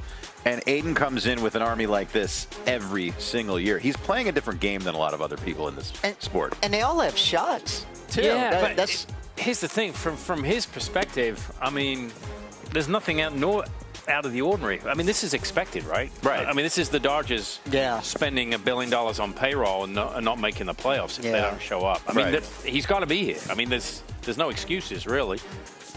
But it is pretty wild as you see him breaking off. And they're breaking off into a canter. And it's horsemanship, but the management of all of these horses. That's the thing. I think that's what gives you the ulcer, right? A lot of trainers, they love the animals. They love being here. That's the part that they live for, right? Coming in the morning, being around the animals. But the management of where you're putting them all, where you're placing them, you have to treat each one like an individual. What's their campaign? What's the end goal? I mean, that's the part that keeps them up at night. Yeah, I mean, training horses is extremely hard, and you can't underscore. I mean, logistically, I mean, just from a standpoint of employing people, I mean, it's a very labor-intensive job. He's got a lot of people. He's got to manage the people. You've got to have a good team underneath you, and then logistically, when you're trying to move from point A to point B, in this case, halfway around the world, but they have all the tools. They got the private charter. I mean, so they have it in place. That's why, they're going to do this. This isn't Godolphin. They have their own plane. And so it makes things a lot easier, but you still got to do it. And you've got to win. Yes. You have to win. I mean, it's not just about getting the job done. You have to win. And it's all of those things combined. You could do a brilliant job, but if you don't win enough, all of it's for naught. That's right. And people say, well, he's got all the horses, he's got access to the planes, this and that. But the pressure that goes along with that. Yeah, he's got all the pressure, too. Yeah, you've got to, there's no room for error. You got to show up, you got to get the job done. I mean, this is a guy, Aiden O'Brien. He will train at Ballydoyle in the morning. He'll get on an airplane. He'll fly to Royal Ascot, saddle a horse. He will fly back and forth. Right. From Ireland to Royal Ascot every day. And someone asked him one time, you've traveled all over the world. He goes, the only things I've seen in any city I've been to are an airport and a racetrack. True. But that's, hey, man. True racetracker. Yeah. I think most of it, that's how we see the world, is through the eyes of the racetrack, says Aiden O'Brien. And look, his success speaks in volumes, but I mean, there are plenty of racing outfits that spend money. There are plenty of, Godolphin and Coolmore have been going at it for years, but the success that Coolmore has had, multi-generational success, and that's, by the way, that's Tommy Joe out there, who is running adjacent to Aiden's Army, out there getting a look at all the Euros. But the point I'm making is that Coolmore's success, it isn't just about having the dollars to go buy the best horses. They have been so sharp over the years. It's acquiring the sires. It's knowing which ones hit and which ones don't. It's the deal making. It's the placement of their horses around the world. They're absolute geniuses. The entire operation is second to none, and it's been like that since before I was born. I think that's the impressive point too, right, Yeah. Mike? Just for them to be so successful for so long. And Simon, I don't know how to explain to people how interesting this is. Like an American horse, to get them to do that 14 in a row, that is not easy. No, I mean, if any trainer on the backside took out their whole barn and tried to train them like that, it would be impossible. Chaos. There's no way. It'd be total chaos. To have each horse relax like they did behind and in a perfect cadence, and have the exercise riders do that too, because if one goes too fast or too slow, it would be an absolute mess. But they're taught that from the get-go. They're taught that they're taught to relax in behind another horse. And most trainers, in their main strings, their first and second, the lead horse will always be like the anchor, the horse that can be in front of everybody. Well, there's a look as they took a spin around the track. They're heading back to the barn. We are headed to break. When we return here on The Breakfast Show, well, the marquee's filling up. I'll take a cappuccino, please. Thank you. Andy Biancone catches up with Todd Pletcher. We have more on The Breakfast Show from Del Mar after this.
Keeneland welcomes you to the inaugural championship sale for this one-of-a-kind sales event, right here at the center of the World Championships.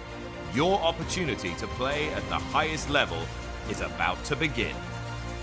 Welcome to the Keeneland Championship Sale.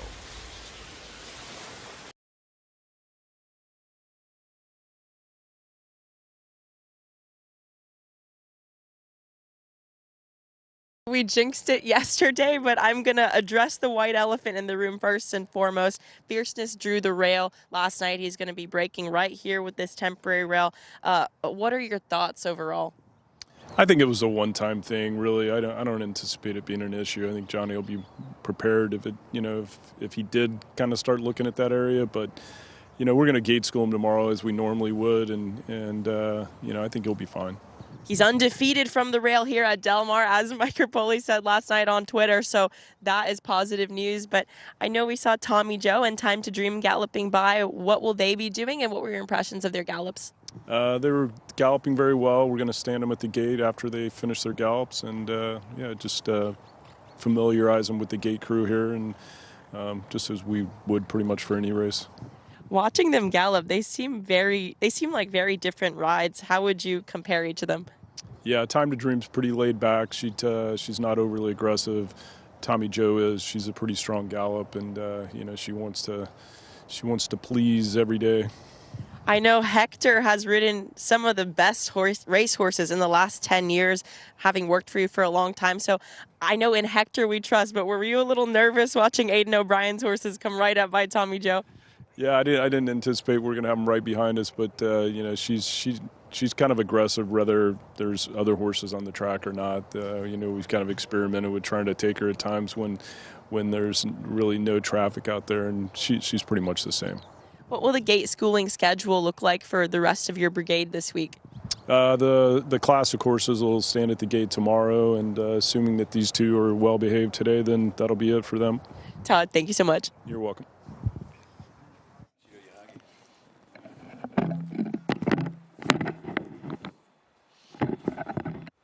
So Todd's going to bring fierceness back. They kind of touched on it, the white elephant in the room. And, he said there, I think he had time to sleep on it. He said he doesn't think fierceness will probably do that again. He thinks it's a one-time thing, so...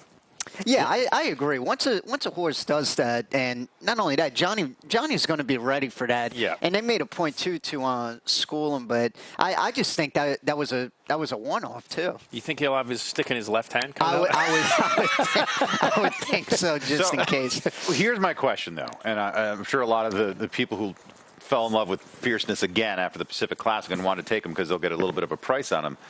Does that draw dissuade you from betting him? Does this make you reassess what happened, or do you feel like it was a one-off? It probably doesn't happen again. And if you like fierceness, if you were going to like him in the 8-hole, you should like him in the 1-hole. I mean, it's definitely going to dissuade some people, I would think. But I'm kind of with you, Simon. I do think it's a one-off. I mean, it's not like he's a green 2-year-old or something that had happened. I just think he hadn't, come out of this shoot in particular at Del Mar, and I think the extended rail is definitely going to help quite a bit. That's going to help, yeah, and a full field. I think, look, even though he's breaking from post 1, he was in starting gate position 3, right? So there were 2 empty stalls inside of him. So that gave more ground. Be interesting to see. He might come out of the conventional 1-hole, which puts him tighter against the rail, it's better off than having that gap there. So we'll have more on that in a moment. I find the fierceness debate to be really intriguing because he's a horse that I truly wanted to bet. And you look at what the 3-year-olds, we talk about how great this 3-year-old crop is. They have not done well against older horses yet. Gosger couldn't get the best of them. Journalism couldn't get the best of fierceness. We haven't seen sovereignty against older, but in those few instances where they've ventured out against older horses, they haven't been able to beat them. So we shall see. Let's check in with Michelle Yu, who's standing by with Aiden O'Brien. We're not standing. We're walking. There's 0 standing if you're going to talk to Aiden. It's always done on the walk. We just watched the Army go by. What were your thoughts for day 1 here? Yeah, good. Seemed fine. Everyone seemed happy. Really, it was first day on the track, and it was just to kind of get him out and show him the place, really. So they just followed along each other, and all seemed happy. Obviously, we didn't meet everybody yet, but everyone seemed very happy. They were all nice and relaxed and just lobbed along. So just to see the surroundings, really, Michelle. And you've got both of your boys' horses out with yours as well, right? That's right. Donnacha's, Joseph's were at the back and Donnacha's were just in front. And so obviously we all travelled together on the Breeders' Cup Plains, so and all did the same things the last couple of days. And then it was just like you said, just introduce them to the track, really. What's going to be the plan for the next couple of days here? Are you going to be visiting the starting gate at all? I think they do. I think do the starting gate either Wednesday or Thursday. They usually go down to the starter and they stand in and back out. That's the usual, I think. And then maybe on the Thursday, maybe that's tomorrow, and then maybe on the Thursday they go through the paddock, and then on the Friday they're back out on the track. Like, they did go on the track as well, but it's just on the track on Thursday and Friday. All this is very important information for us, so we know exactly where to find you. Yesterday, post position draw.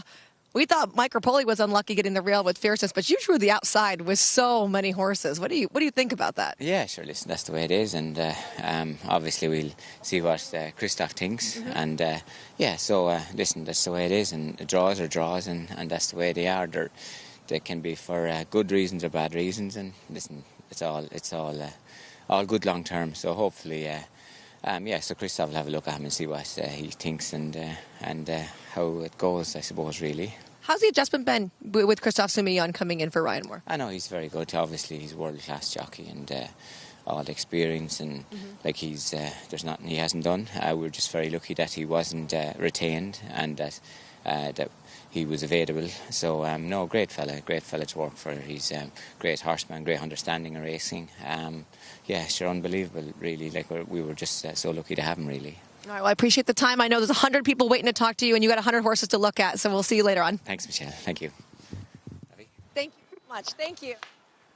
As Aiden O'Brien, yes, there's always 100 people waiting to talk to him, but he's quite used to this because he shows up at the biggest racing festivals across the world, the biggest one being the Breeders' Cup here, obviously. He comes in with a lot of horses, so there's always a keen interest in what Aiden O'Brien has to say.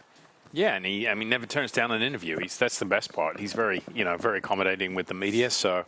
Yeah, look, and he laid out the plans there, so now we know what we're going to do. We see some gate schooling tomorrow and then through the paddock on Thursday. They'll be behind us on Thursday morning. So that was our first look at the Euros at the Aiden O'Brien Army. We've got Yoshida Yahagi's contingent behind us as well with Forever Young, who usually comes by and says hello. And they're doing a little schooling, checking out the paddock stalls. He's breezing tomorrow. Caton confirmed that. Forever Young? On the phone. Yeah, because we weren't sure today or tomorrow. He's breezing tomorrow. There's a look at Rashabar on the racetrack as he's stretching his legs a little bit this morning in preparation for the Longines Breeders' Cup turf. Yeah, he's trained by Brian Meehan, who's won a Breeders' Cup race with Red Rocks. Remember I remember. Paul Redden back in the day? Red Rock, that was the worst beat of my life. Rashabar, he's pretty good. He's light on the wins, though. 0 for 6 this year. But he has been running against some tough company. I mean, he was 4th in the Guineas. He was 2nd in a Group 1 as well. So he's been in some tough spots, but I think he might be a little up against it. Yeah, he's a 3-year-old too, running against older. He has run against older twice this year, 2nd and a 4th place, both in stakes races. So yeah, he's 20-1. They're definitely going to have to step up. He was a top 2-year-old. That's the thing. He hasn't really regained that 2-year-old form. When you win the Coventry at Royal Ascot, you're 2nd in the Prix Morny and the Prix Jean-Luc Lagardère. I mean, those are major Grade 1 races, championship races in France. And then his 3-year-old year started good and just a cut below the top level horses. And they've stretched him out the last 3 starts. That might help him a little bit, but he's got to improve, I think. Let's check out Vava for Sheree DeVaux in the filly and mare sprints, and the rider kind enough to wear the jockey cam. So this is Vava out for a gallop earlier today. Actually, is this right now? I believe this is live as earlier today. Vava, of course, a very talented runner, won the Chicago Handicap at Churchill Downs earlier this summer, and has made over $2 million throughout the career. Yeah, 2nd in TCA at Keeneland last time out. She did run in a Breeders' Cup filly and mare sprint here at Del Mar last year. Just didn't run her race. It was 8th beaten, 7.5. So looking for a little better performance there. But you could see it is a really nice cadence going out there. Has her ears straight up, and I just love how they have the jockey camera to let the fans at home get to see this. Did it take you back, Joe? It does. Let's be honest. I I would be going a little bit quicker than this. Yeah. Joe Talma, undefeated in works. Yeah. Oh, Billy Koch loves that. He said I was still a fee pink high in workouts. Yeah. You never lose a work. Always work them heads up. You want to get that nose in front. Oh, yeah. Teach him to win, baby. Always get ahead in front at the wire. Right?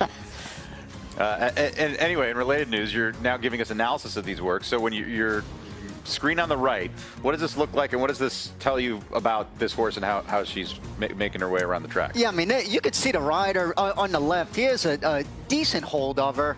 I mean, this is just pretty typical. This is pretty much what you want to see. Just nothing too crazy. Actually, you could see her looking. She's cocked ahead. Sorry, the sun's so bright on our set. She's kind of got her head cocked to the right there. I don't know if she's wanting to get maybe a little keen. And sometimes when you're working a horse and galloping a horse is totally different. When a jockey's on it, we'll go to work them or breeze them when you're going off in 12s. When you're galloping, this whole week we were talking about that. You're trying to go anywhere from 16, 17 seconds to 20 seconds. But when they try and get keen a lot of times you'll trick them a little bit. Sometimes you'll kind of bring their head to the right or left.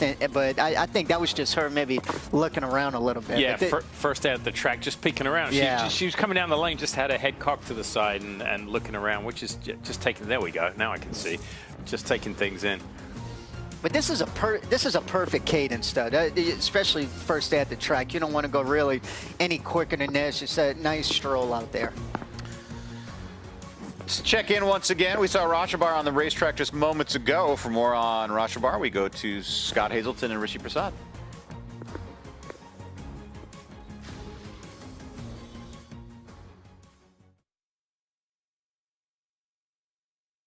Winner. He broke his maiden in the Coventry last year at Royal Ascot. Is it surprising that Brian Meehan would have him here? It's surprising for us looking at it from the outside and what he's done in his career so far. But then you take into account Brian Meehan's record in the Breeders' Cup and the Breeders' Cup turf in particular, and you have to pay respect. He's had Red Rocks win it. He's had Dangerous Midge win it. But Rashabar, looking at it with an analyst point of view, you'd go, well, his best form leaves him well shy of the very best horses like Mini Hawk, like Rebel's Romance. And not only that, the trip's a question mark for him. You know, you mentioned the Coventry over 6 furlongs as a 2-year-old. He ran quite well in St James Palace Stakes at Royal Ascot, but that was over a mile. He ran okay in France. I still think there's a question mark about the trip for him. He's never been a mile and a half in his career, so there are a few question marks against him. One thing, he looks magnificent. He's a big, strong individual, like a lot of Brian Meehan's horses. Would this be, you think, a situation where he's a 3-year-old, bring him over here, test the waters, see what could be coming on down the line for him, if there could be an American campaign at some point next year outside of a Breeders' Cup card? I imagine that's exactly the ultimate aim, because they look at the form and they go to themselves, well, we might not beat Mini Hawk, we might not beat Rebel's Romance, but we could run well, and if we do run well and he sees out a mile and a half around an American mile and a half track, then there are opportunities for him in America in 2026, whereas back home against the very best of a mile and a half, mile and a quarter in Europe, he'd come up short. We're familiar, I hope that viewers are familiar with the last name Levy, because we see Sean Levy riding quite frequently on the FanDuel airwaves in the morning hours in which we show the Premier Racing each and every race day from overseas. But Joe Levy, that is not a familiar name. No, Joe Levy, no relation to Sean. He is the champion apprentice this year, newly crowned champion apprentice in Britain. He has clearly got a lot of talent, as his success proves. The other thing he's clearly also got, listening to him, speaking to him, he's got a very level head, and he always wants to learn. He's worked very closely with a former rider called George Baker back in the UK, who's a mentor for a number of jockeys, and George Baker has always spoken very highly about his attitude more than anything else, not just his riding ability, his ability to want to learn and learn very quickly and learn from the very best. He's happy to be criticised and told what he can do better, and that's worked for him, because this season he's got his rewards. I know this is not related to Rashabar, and we're showing him on the track from moments ago. He's just come back to the quarantine barn, but you were telling me, speaking of young riders, you were just telling me, and the gentlemen were talking about it on the set, with the fact that Ryan Moore is not riding here, right? We're missing Ryan Moore. Yes. But he's got a son who's teed up for a potential first win today, and he's riding for Charlie Applebee. Yes, so Toby Moore, Ryan's 17-year-old son, has been associated and been riding out with Charlie Applebee for a period of time, and he actually got his first ride for Charlie Applebee in public. I'm pretty certain the horse finished second or third, did not win. So he's searching for his first win. He's due to ride a short price favourite for Charlie Applebee later today, so it's possible Ryan Moore could be celebrating a first win for his young son, Toby. Should we be getting on that on the FanDuel Racing app? Because we can wager. Quite possibly, but I need to check through the race. Okay, all right. I haven't done more than have a look at it briefly. We'll get back to you on that one, Michael. I don't need to check the prices. I'm betting. At any rate, great information there about the connections, the apprentice, and I had no idea Ryan Moore even had a son, let alone one racing today. Yeah. That's amazing. There's a look at Wide Barrio getting ready to have a little bit of a drill here this morning. We'll have more from breakfast at the Breeders' Cup at Del Mar after this.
coming down to the line together. Straight No Chaser and Ben Tornado.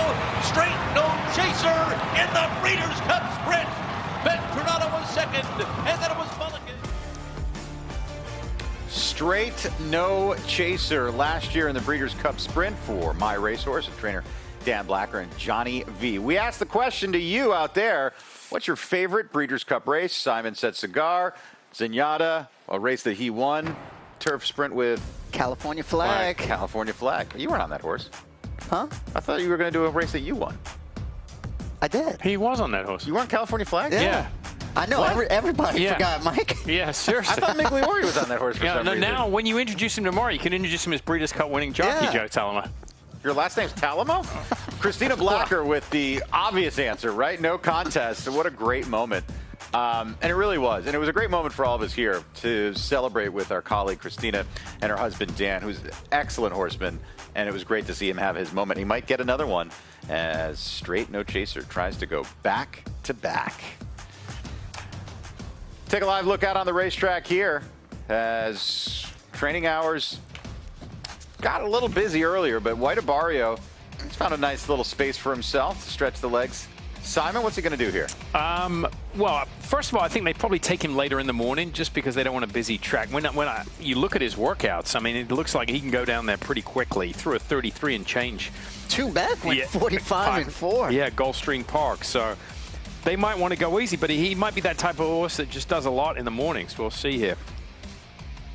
Doesn't look like he's doing too much right now. No, just kind of looks very kind going off there. He is a pretty looking gray. Now tell me about like the biomechanics or the stride. I mean, he certainly looks different than some other horses we've seen. Yes, like this. I'm not saying he's not fluid. He has a different way going. He has a lot shorter stride than shorter, choppier action, and Yeah. not in a bad way. Just a different gait. He doesn't have, and of course he's in his slower paces right now. But yeah, he doesn't have that kind of long, lengthy stride with a lot of fluidity into him. I mean, when you open him up and let him stretch a little bit, that'll change. But in the slower paces, yeah, just a shorter, choppy stride. Yeah, I shorter mean, if you would put him up to, say, sovereignty or journalism, Right. I mean, it's just a totally different look. But does it make a difference? I mean, we glow over those long strides. Oh, look how he reaches out and gets the ground and whatnot. So on the reverse, is it worse that it's a choppy stride, or does it in general make a difference? No. You know, and Simon makes a really good point, too. Some horses, not all of them, and I've worked and ridden many like that, the slower they go, it looks a lot, their stride just isn't as long. But then once you break off from the pole or go quicker, then it really gets a lot longer. White Abarrio, he was a Breeders' Cup Classic winner, and he's going for a Breeders' Cup Dirt Mile now. I mean, he's just picking his legs up 6 inches off the ground and putting them down, you know? Yeah, this is a really good look at it. Yeah. He is a striking animal, though. I mean, he's almost white, right? He's a gray, and is named White Abarrio, so clearly the coloration. Some gray horses are nearly black when they're born, and they just turn gray gradually. Some of them have quite a bit more. But White Abarrio is a silvery gray. It's going to be interesting going to miles. So he's a 10-time winner, but he's only won one race going 1 mile. So he's cutting back from a 1.25 miles where he was 5th in the Jockey Club Gold Cup. But I mean, he's a horse though, Simon. If he brings his A game, I mean, he's won the Classic already, and I mean, he's definitely going to have to go back to a performance like that. But very, very capable. As he is making his way around the racetrack, White Abarrio. I still feel like he has that fastball. I don't know if he's throwing 100 anymore, but he's definitely still throwing 97, 98. It's not like he's lost that much of a step. Yeah, I mean, 2 races back in the Whitney, I mean, he was 4th, but he ran 103 buyer. We are getting ready to roll out another commercial timeout. When we return here, we're going to check in with Sovereignty, the Derby, Belmont, and Travers winner, see how he's recovering after his most recent work yesterday, and we'll have more from the Breakfast Marquee after this.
by Phasic Tipton.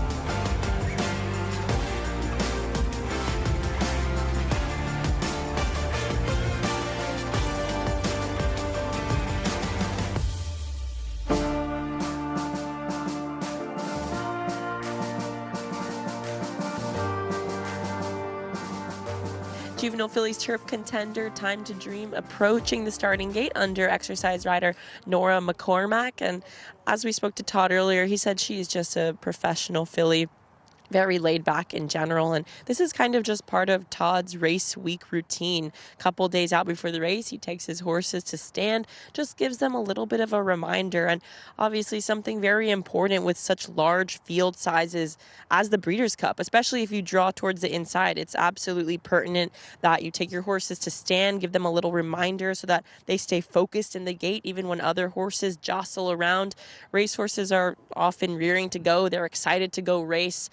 It's like a track runner who runs track and field. When you get on those starting blocks, you are excited and you're waiting for that gun to go off. Same as racehorses, but you got to teach them to focus on their own stall, not what's going around them. You know, you would never want an instance where they break through the front of the gate or they get too excited and they jump up, etc., because they are ready to go. But we see Tommy Joe, Juvenile Contender, under Hector, approaching the starting gate here. And as Todd said, two very different fillies. Time to Dream, very relaxed, very, very chill, laid back. And Tommy Joe, obviously all class, but definitely more on the muscle, more on the bridle. But they're both going to stand here. And so far, both very well behaved.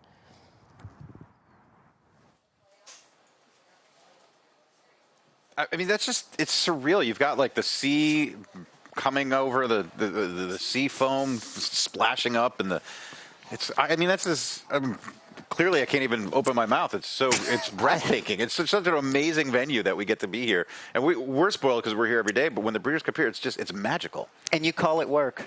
Yeah. Hey, man. I'm putting in my 3 hours in a row this morning.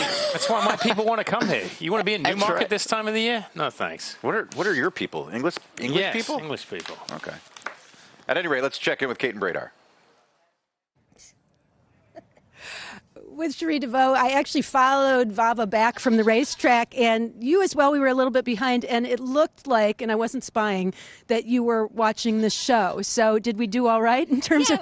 You know what? I was actually watching the jockey cam on Enrique, so I was just making sure that he was doing okay, because we can't have him embarrassing us. No, I'm just totally kidding. I'm not a jerk.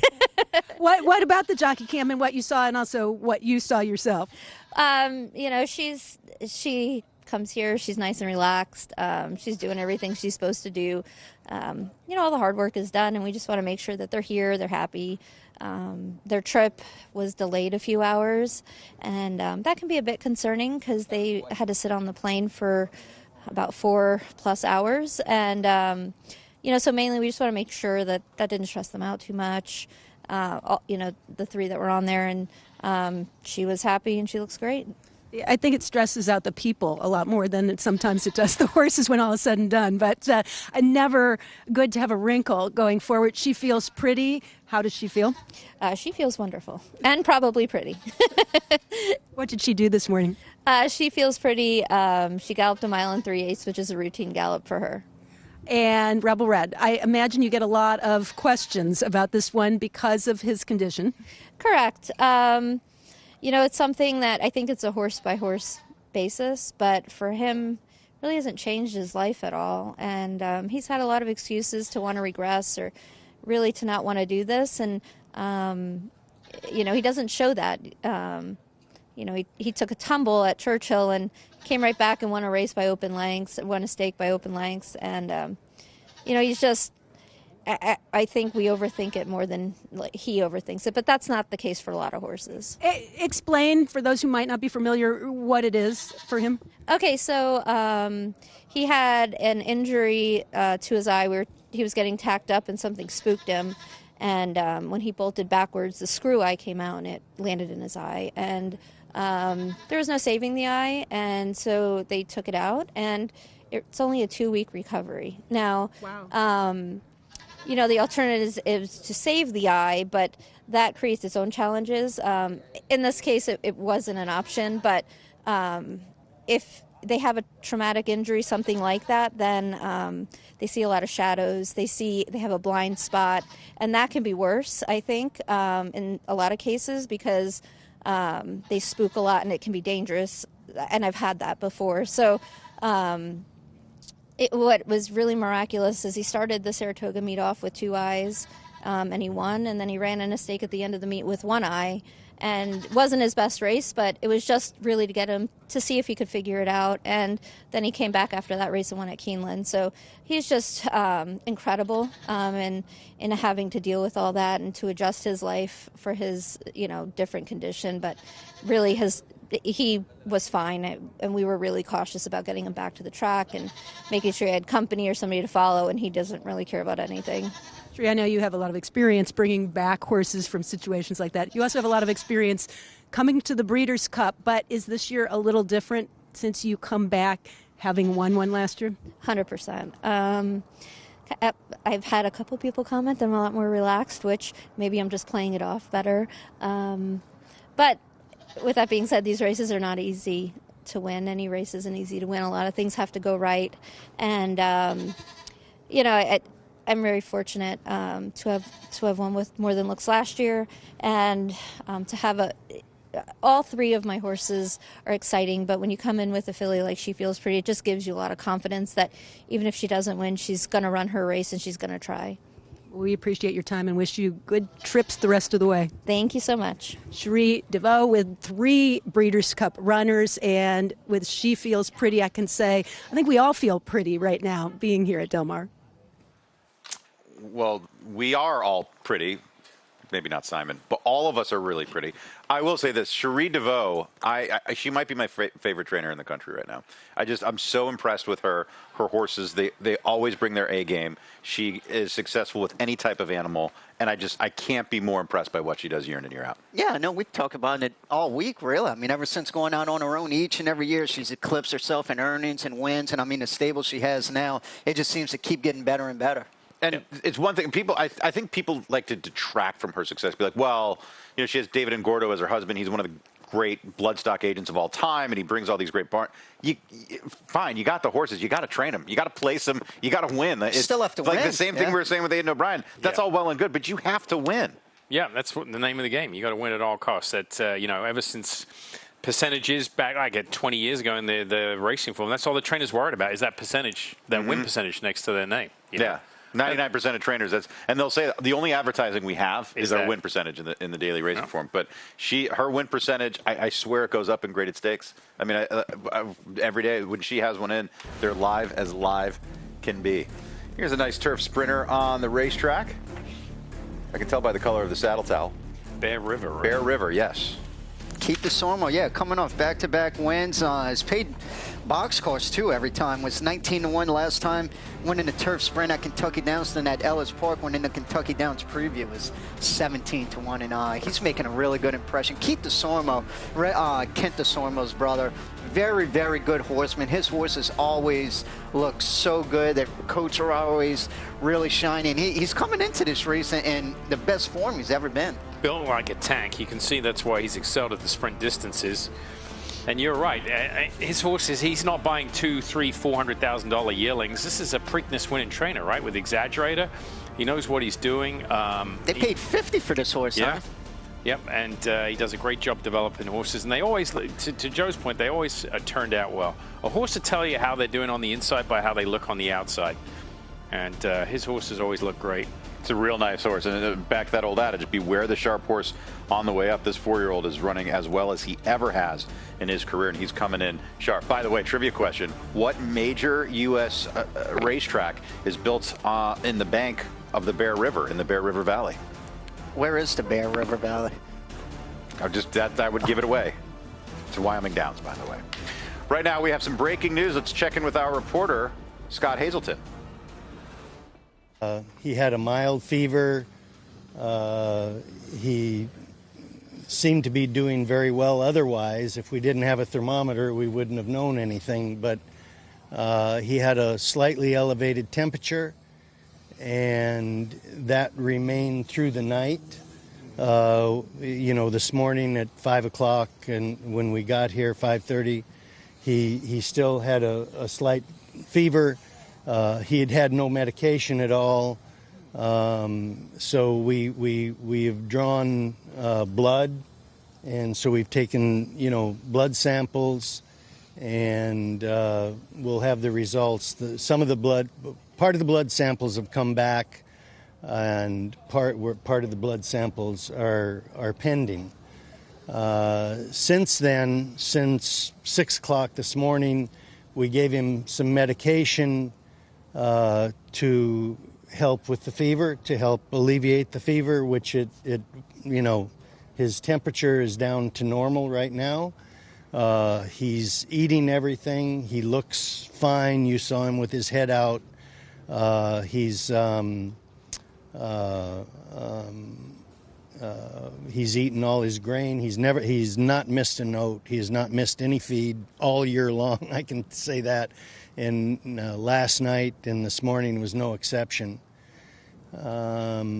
He seems to be sharp. You saw him looking out over the webbing. He looks fine. But right now, as of right now, there's a possibility that he won't make the race on Saturday. If we don't feel like he's 100%, he's not going to run. I'd like to give myself 10% wiggle room to monitor him for obviously the next 4 or 5 days, but until tomorrow, I think it's very important what happens throughout the day and over the night. And if his temperature remains normal, which it is right now, if it remains normal throughout the day and the night, and we look at him tomorrow and he's still eating and he looks good, and the blood work comes back with a positive look to it, we're going to reevaluate. We're going to reevaluate every day, and probably several times every day. But right now, I just want everybody to know. With your wealth of experience through the years, Bill, is there anything that you could attribute this to, or is it's something that will never be known? This is the one thing that you can't control. It's just out of control. I don't know whether it's a little viral deal, but we don't have any control over this. I mean, we can make a lot of mistakes, and we can prevent a lot, and we can involve ourselves in a lot of situations, but there's nothing that there's no way to prevent this. I mean, we brought him, naturally, he's come out of a barn that's had no problems, and we've gone into a barn that hasn't had any horses in it. I don't know.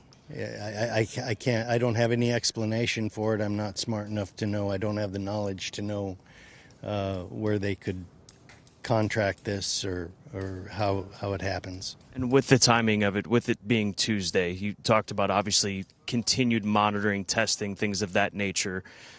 In the next few days, just to reiterate, how do you see this decision being played out? Is there an end point in the next couple of days that a decision has to be made, or what do you expect?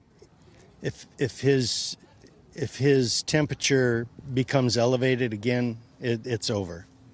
Now he's got medication in him now, and that'll probably last throughout the day. And it's like giving yourself an aspirin, taking an aspirin to get a fever down. But if he respikes any sort of fever, I think we're committed to saying that we're just going to bypass everything. But if everything goes back to normal.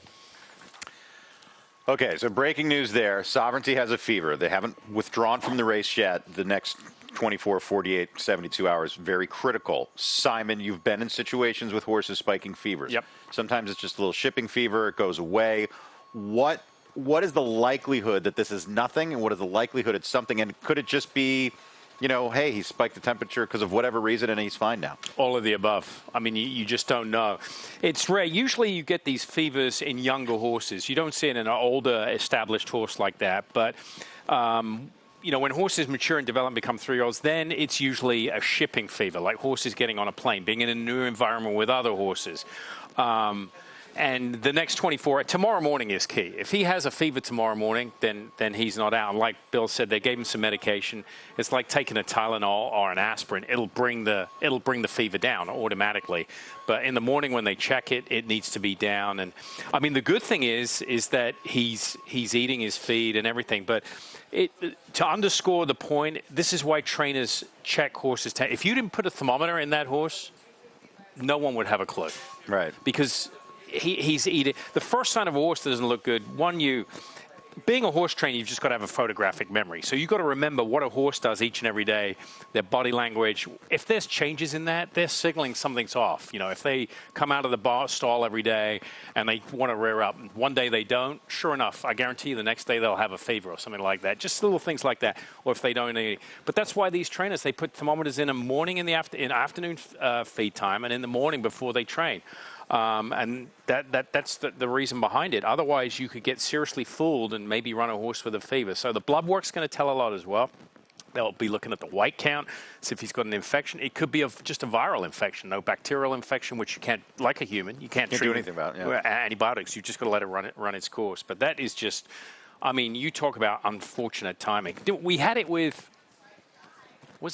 I think one of Richard Mandela's good horses had the same thing. It might have been Beholder one year. I think Beholder one year had Beholder, what it was Rock Hard 10. It happened once. Yeah.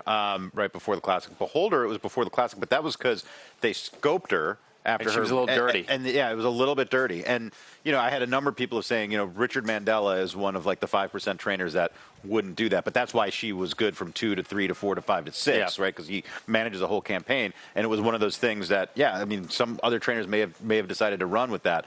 This is a situation where everything has to go right from here. This is the setback. Every step here has to go right for him to make the starting gate. Tomorrow morning, if that temperature's elevated, he won't run. That's exactly right. And, you're monitoring for it. It will be an easy decision. Say he had a little cough go along with it, coughed once or twice after exercise, then that's when you would put the scope in, and, it would be a no-go. But, sometimes you can have a fever that will just spike for a couple of days. I mean, for the good fortune of Bill right now, at least it's far enough out. Right. If it is going the right way, you've still got time to kind of. The rest of the blood has to come back clean. He has to not spike a fever. He has to not show any signs of being, not 100% himself. There's a lot of boxes that need to be checked now for him to make the gate. And if he doesn't check even one of them, that's it. Yep. That's exactly right. Thank you to Bill Mott for being so forthright and letting us know. Sometimes, look, you're under duress trying to get to the race. You just want to keep everything under wraps. But it was very nice of him to be forthright with the media and let us know as it happened. I think you have to, just because in an environment like this, at some point the word gets out. Yeah. And that, on the racetrack? Yeah. Inadvertently. So, I mean, the best offense is a defense, right? Not that but just put it all out there. This is where we're at. Well, selfishly, we all want the horse to run because we could be on the cusp of seeing an all-time Breeders' Cup Classic, and without Sovereignty in it, that takes a lot out. And to your point, Simon, you would have no clue unless they would have put a thermometer. And I mean, look when he was walking here, yesterday and the day before, an absolute picture of health. It just goes to show with new environments. I mean, obviously the weather's a lot different here in Delmar than it is back east. You just never know. You just don't know. And, at least they have they take the temperatures every day, twice a day, so they have a good line on him. But this was him yesterday, and I mean, I always say, Mike, what do I always say? What's the most important part of our work? The day after. Yeah. And the day after, we have some breaking news on Sovereignty, spiking a little bit of a fever. He's taken a medication to help with the fever that will bring the temperature down today. But when that medication wears off, we have to see if the fever comes back tomorrow. See, because why it plays out like this, it's kind of like humans. He worked yesterday. That little bit of exercise might have just elevated. It's like sending a kid to school where you think he might be sick, you're not sure, but he spends a day running around and playing. Yeah. Boom, fever. It's just that little bit of exercise. And that's a good thing, because when you work a horse, like, it brings it out. You want it to. A lot of how many times have we seen horses run up the track and then all of a sudden they come out of the race with the fever, and the trainer didn't know because it was right on top of the race and it wasn't exposed until they exerted themselves. I mean, this horse, he is such a magnificent talent. He's accomplished so much, trying to make history. It would be such a shame if he could not make the gate. So we're on Sovereignty Watch officially throughout the breakfast shows.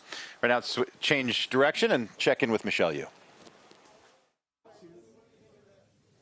Joined right now by John Kitt, the Chief Operating Officer of the Breeders' Cup. And we are here in the merchandise tent, one of my favorite places to be. But there's a reason behind that. Can you tell us a little bit about the expanded Breeders' Cup Charities program for this year? Sure. We're very excited. We've really revamped the whole program. And the biggest driver is all royalties from all the sales from the merchandise pavilion, from the boutiques throughout, from the other pavilion in the infield is all being donated to charity. And for our charity, we've picked 5 pillars, which include aftercare, it includes jockey health and wellness, it includes backstretch workers and industry workers, also equine research, and also we're trying to give to local projects that really make an impact. I love that. So, I mean, when you're shopping, we're able to give back as well. Champions give back is kind of the motto you guys are using. What does that mean? Yeah, for the merchandise, we're calling it Purchase with a Purpose, and also we have the Champions Give Back. We've been doing this since October 1st. It'll go through, if you go to breederscupcharities.com, you'll be able to give, contribute whatever works. We have a wonderful donor, Ken Freerich, who's agreed to double everything up to $50,000. We're already well on our way to meet that. So everything you give has a double impact for that. And we're really hoping people will step up. This is really all about the sport that we all love, and we're just trying to make as much of an impact as we can. So on the way to $50,000, they're already over $10,000 into that currently. Now, the last thing I want to talk about is the American Pharaoh pin. I believe you have one. Yes. Not for me. You notice he's keeping it on himself. Tell me about the pin. So we decided to do this. We worked with Coolmore and the connections with American Pharaoh. It's 10 years since he won the Classic and won the Triple Crown. I was lucky enough to be there both at Belmont and at Keeneland. And so we've struck $2,500, and that's all we'll have. And they're $10, and every dollar goes to the charity. So we hope people will come by, purchase it. It's a keepsake. We're going to think about doing this on a regular basis with different things. So it's kind of a fun thing, but it's also another way to give back to our charity. I love that. We really appreciate the Breeders' Cup and all of the efforts that they're making. And I'm going to have to go buy myself one of these American Pharaoh pins, guys. They're only $10, and again, 100% of that goes to charity. And when you're shopping, all those royalties, we're trying to give back to all the great things in our industry.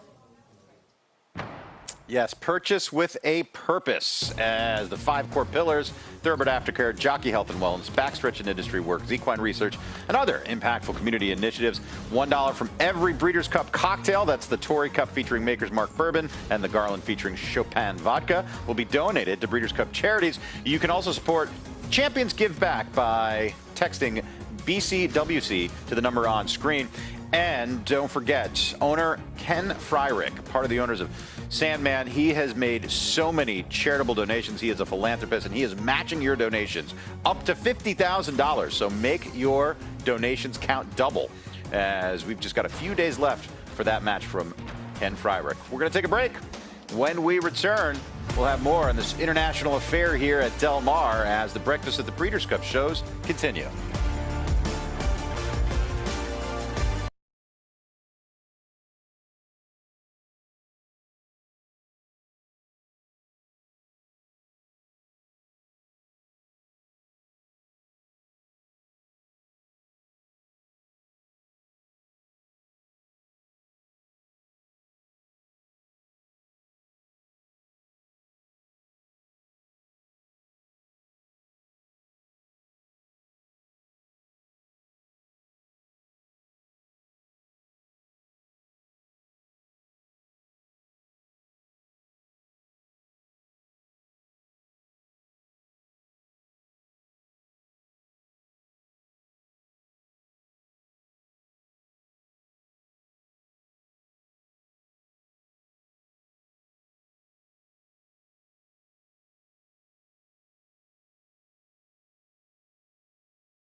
Well, it's always great to spend a little bit of time with Charlie. I'll be talking about his horses for the Breeders' Cup. And Charlie, you have a select team this year. I'll spin through them one by one. But first of all, can I just ask how they all travelled over? Are they settled in as well as you'd want? Yeah, no, travelled in great. Obviously, I just got in last night, saw them first time this morning. A team were here and happy the way they settled in quarantine and come out of quarantine. I saw them first thing this morning. They look great. So they've shipped well. They've done all the vitals are good. Let's start with Military Code in the juvenile turf. He's a horse that he's got a bit to find on the book. We've been lucky with the draw there. As long as I say, it's all very well having these draws, as long as you can use them. So it's no good having a stall two and coming out last. But he's a horse that just reminds me at home very much of like a Mischief Magic, who, again, wasn't really on page good enough to win a juvenile sprint. But I just felt the run style could just suit him, and I think he's a similar type of horse. Like the more trouble he's in round there, the better, as long as he can just find the gaps late on. Now, Notable Speech is seen by many as one of the best chances for Europe in the Breeders' Cup Mile. He's a horse who's had a bit of experience in Canada now, and he comes here off a lighter season this year in comparison to when he came here last year. How important is that for him? First of all, yeah, like I say, he started off his 3-year-old campaign as an unraced 2-year-old. He went from running in January right through to obviously November here. So yes, he had a long campaign, and as much as we were happy with the way the horse came over here last year, I just felt that he hadn't got the experience that was needed against taking on the older horses on this track. Obviously, this season has been one of those sort of seasons that have been a bit frustrating with him. He probably could have pinched one or two more. But anyway, put that behind us. Was very keen to go to Woodbine, especially being on the inner track there. He went there and did what we expected. But most importantly, I say, just gave him a little freshener of those turns. And so therefore he comes here. He's drawn well again. As long as we can utilise that draw, and I feel he'll be a big player. I just want to ask you one question about him, and I say this as a fan of the horse. As we step out the way, you might recognise the horses behind you. I wish I didn't. The thing I wanted to ask you about Notable Speech was about getting out of the gates. Now, I think if he has a clean run and no trouble, he's good enough to win. But the one issue I have worried about him is he can be sluggish. He was sluggish at coming out the gates in the race last year here at Del Mar and also at Woodbine. Is that a concern for you at all and for William? Yeah, of course it is, yes, for sure. And it's one of those things, he's getting a bit long in the tooth now to a level to start sort of trying to teach him more and more gate speed. The one thing with him is how well he travels, and so therefore, when he does land, it's not like he lands and Will's going to have to be trying to push him along to try and get a position. When he lands, he'll travel, so that will allow William to hopefully find some gaps so he can get himself into a posse where hopefully coming off that last turn that we've got ourselves a bit of a running or something to run at and a bit of room to run with as well. Yeah. With a clear run, you think he wins? Look, I think he's, as you say, he's one of the class horses in the race. He's got experience. He's a past Guineas winner. Yes, of course, he comes here as hopefully one of our big hopefuls. But he might not be your favourite horse in your team, because the next race we'll talk about is the Breeders' Cup Turf, where you've got El Cordobés, but primarily you've got the Great Rebels Romance. How's he, and what do you think of his chances up against Minnie Hall? Yeah, look, he's in great form. He's a horse that hopefully when we're his age, we've still got the same enthusiasm to get up in the morning. I'm already his age. But, yeah, as we've seen out on the track just now, he dragged Mark Brown. He says he feels great. He's done everything, as always, coming into this meeting, being pitch perfect. Of course, yes, he's the old boy in amongst them, and I've always sort of said there's going to be younger legs, unfortunately, are going to sort of take his title going forward. But what he's got over those horses is experience, and you can't beat that round here. We pitched in one, that doesn't worry me. Really, I was one of those people were sending me the draws through when I landed yesterday, and when it came to that race, I was relaxed. I wasn't too worried. I mean, of course, it's a mile and a half. I've said all that, and we'll probably end up getting boxed in and not get a run. But I mean, look, he's a horse that. Could Will try and make the running on him? I leave that entirely up to Will. There's one horse I don't give him instructions with, and that's I try not to give him too many instructions. It is because, like I say, once they're on their backs and those gates open, it's every man for themselves, and so it's no good of me tying William down to instructions. But he could make the run in. If there's a gallop on, which I can see, he could just hopefully sit box seat. Look, more importantly, he's here. The racing public love him. We love him, obviously, and he's enjoying it. And so therefore, I do feel he's going to put up put it to him anyway. They know they've had a race once they've got past him. El Cordobas has improved enormously this season, having sort of started off in handicaps back in Dubai. Yeah, he's a horse that we'd always sort of liked, but he was a bit disappointing in the early part of his career for us. But physically, he's done well. What he's gained in experience, obviously at Saratoga and Aqueduct, again, it pays round here, especially at this meeting. He might not be the best horse in the race, but he can get round those turns and he loves quick ground. He's ticked that box a couple of times now. Again, like I say, I feel that there'll be pace on in the race. He's a horse that probably is better coming from off the pace. And young Billy's on board, and hopefully he'll give him a good spin round there. You've got Billy in action as well, with William on the 2 fillies in the filly and mare turf. It's a little bit like the female version of David and Goliath, Cinderella's Dream, and then the huge Diamond Rain. And I must admit, watching Diamond Rain run earlier in the season at Haydock, I did not think I would see her ending up at Del Mar to run in a race at the Breeders' Cup. Well, we've got to watch it and see how we get on. But look, like you say, they're 2 interesting fillies. When you see them walk out of the barn together, like I say, it's a David and Goliath sort of scenario. But firstly, Cinderella's Dream. Again, she comes here in great form. I don't think she's been any better in respects to her well-being and physically. People might have been a bit disappointed on that last run there at Newmarket, but it was on slow ground. It was a mile, which we always know is a minimum trip, taking on some proper milers. But more importantly, the way she came out of the race, she really was one of those fillies, because she's so valuable to us in the barns there when she does retire there. That had she have not shown us what she's shown us, she wouldn't have been coming here. But couldn't have been any happier with her. And again, she takes so much experience into the race on these tracks that you'd be very confident that she's going to run a big race. Diamond Rain, on the other hand, like I say, she's a big old girl there. She blew the turn really at Woodbine, and that was on the outer track. People did sort of raise their eyebrows when I said, look, we'll have a crack at it with her. We've done a little bit of schooling at home there on a tightish track. The one thing she's done is she has sharpened up. Mentally, she's sharpened up. Now, it's going to be, she's going to have to be on her A game and sort of hopefully hit the lids well enough that she can land and give herself a chance early doors to sort of just get into the race. But if she sort of gets into a nice rhythm round there and from sort of the last from halfway, she'll run a race, because she will stay and she'll hit the line strong. Can I ask you finally, sort of a 2-part question? One horse that you think will win for you, and one horse that you want to win the most out of all the team, which I think I might know the answer to. Yeah, obviously, the win the most is obviously Rebels. It'll be great for him, but first and foremost, great for ourselves and his High Sheikh Mohammed and Team Godolphin. And I think Breeders' Cup will enjoy it, He'll have exactly, history, but more importantly, like I say, he's one of those horses which we don't see a lot in flat racing, has gained a bit of a fanfare behind him, which is, well deserved.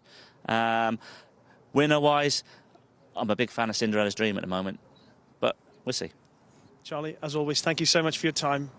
Enjoy the rest of the week. Richie, thanks ever so much. Cheers, thank you. Bye, buddy. Charlie Applebee is just a tremendous trainer, and when he comes to the U.S., you saw that. 41% in Breeders' Cup races. When he brings them over the Atlantic, man, they are live as live can be. 41% in the toughest races in the world. That's almost obscene. It almost doesn't seem real. It doesn't, but we've seen it with our own 2 eyes, so we know it is. We're going to take a break. When we return, we're going to talk about Tumbarumba, the horse, and the connections as Brian Litch and his wife have a battle that they're fighting off the track as well. More from the breakfast shows after this.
And California Flag's going away from them. California Flag opens up. Can he keep going now? Delta Storm coming home gamely. Cannonball down the center of the track. Got to have her running late, but it's all California Flag. California Flag. Joe Talamo in the ride of his life, in the race of his life. California Flag has won it.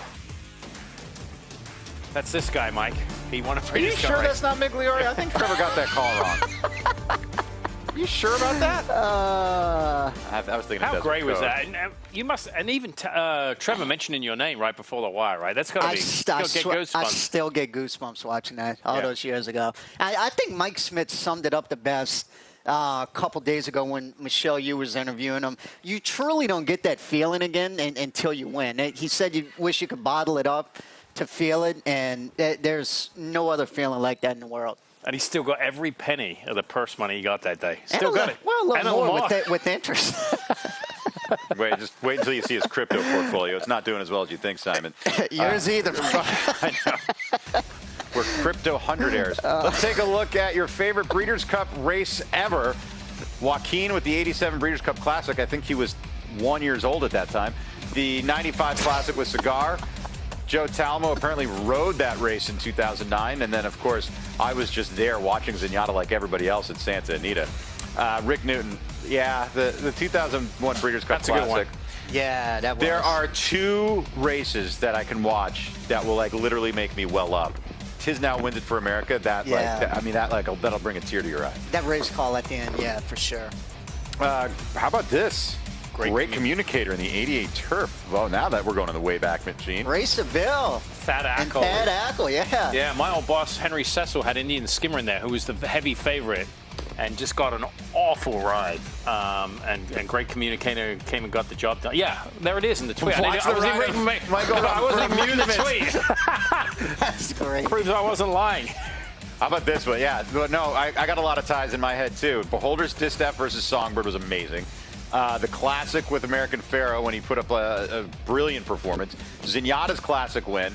For when I was too young, actually, Sunday Silence. Yeah, Sunday Silence Classic. Is that Joaquin's? No, that's not. Joaquin always talks about Sunday Silence. But the 92 Classic won by my favorite horse of all time, AP Indy. AP Indy, yeah. Eddie D.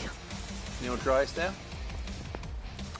And the Breeders' Cup Classic. Trevor Demmett's call of Zenyatta coming out of the clouds was unbelievable. Such great memories. And we're making some memories this weekend as well, as the Breeders' Cup is right in front of us. Let's check in with Michelle Yu. I was told that Andy's not allowed around Todd Pletcher anymore since she gave you the big old jinx yesterday. Jinxed me big time. All right, bring me back to last night. I'll set the scene. There's two horses left to draw. There's the 1 and the 6 hole. Go from there. Yeah, that's supposed to be a 50-50 ball at that time, and I knew it was 99-1. Look, I think Rapoli summed it up best. He's undefeated from the 1 hole at Del Mar, so we'll go with that. Is there any additional schooling that you're going to do to help avoid what happened at the Pacific Classic? You know, I was actually over at the gate earlier this morning, kind of looking at the layout, and I think it was just a one-time thing. So I want to be careful not to overthink it. We're going to school him like we normally would, but we'll probably just go across the chute there and make sure he gallops across there straight. But like I said, I don't think it's anything that we need to overthink. I think Johnny will obviously be prepared for it a little differently this time. Maybe consider having a stick in his left hand and, something like that. But as far as, really doing a bunch of gate schooling or breaking him or doing something, I don't think we want to do that. I just recommend walking him down past the gap 10 times. Yeah, definitely.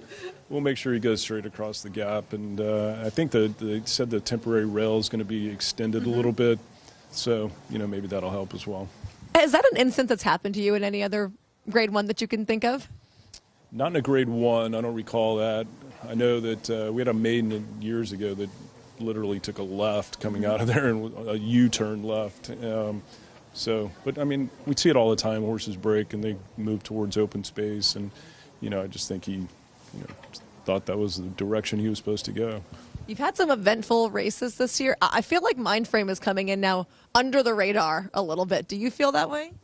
Yeah, I mean, I think, everyone just doesn't know how to assess, the Jockey Club and what that does for him moving forward. And so, yeah, he hasn't truly run a race since the Stephen Foster. So I think a little bit of oversight because of that. Mentally, how did he come out of that? He came out of it well. Yeah, it was pretty scary watching as it happened. I was really concerned about when he got to the quarter pole what he was going to do, because that's where he goes on and off the track every morning to train. And a lot of times loose horses will look to go the same way home that they do in their training. And thankfully, he galloped by there and without incident. And so, we were fortunate, that he was unscathed. How about your baby right here? We're standing in front of Ted Noffey. He looks like he has settled in just fine. Does anything bother this guy?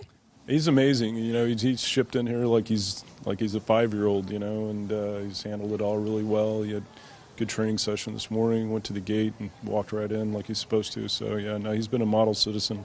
He looks very good. I'm going to give him a pet. Hi, Ted Noffey. Don't bite me. Yay. Oh, success, guys, success.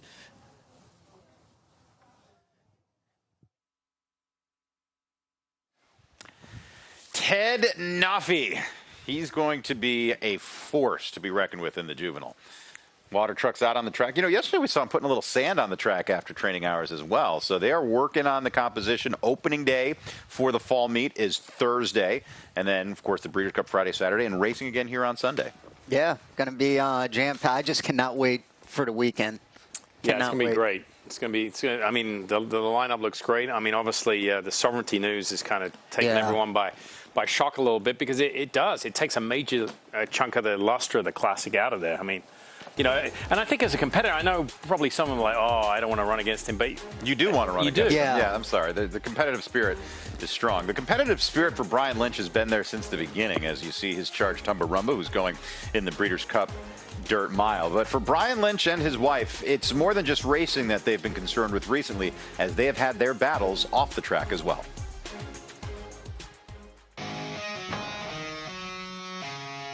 Tumbarumba determined. Tumbarumba heads bobbing on the wire. Photo for the win. Tumbarumba has gained the lead in deep stretch, and he's the winner.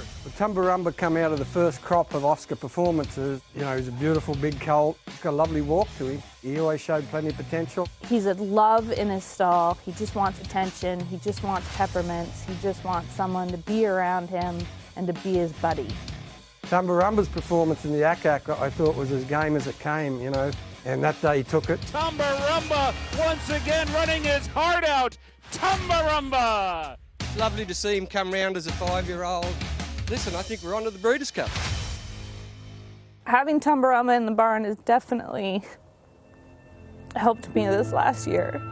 Right around the beginning of August, I was diagnosed with stage 2 triple positive invasive ductal carcinoma, breast cancer. I was at the Churchill barn when they called me, and funny enough, we were jogging horses on the road for the vet, and the hospital called me and said, we need to talk to you about your biopsy results, and I told them to call me back in 30 minutes because I was busy working. Like a typical horse girl, I put those horses first, and I made sure we got done with what we had to do before I dealt with that. And they called me back, and sure enough, it was not what I was expecting. It's not what anyone wants to hear. I called Brian right away and told him. When the news come, it was a matter of getting strong and staying strong for her, and getting up every day and just trying to make it happen. Pretty quickly after that, they were putting a port in to start chemo. I did 15 rounds of chemo total, and I had a double mastectomy, and I really haven't been around the barn much. Me and her built this operation, so she's always been an intricate part of it, and she's the backbone of it. It's just a wonderful connection between the barn staff, And, you know, because a lot of these guys have been with us for years and years. And, you know, Erin's there every day. And then she's not. Woo! They're asking, where is she? Where's the Patrona? You've got to sort of stay strong for them. And through the horses, you find strength and you kick and you show up every day and give it your best.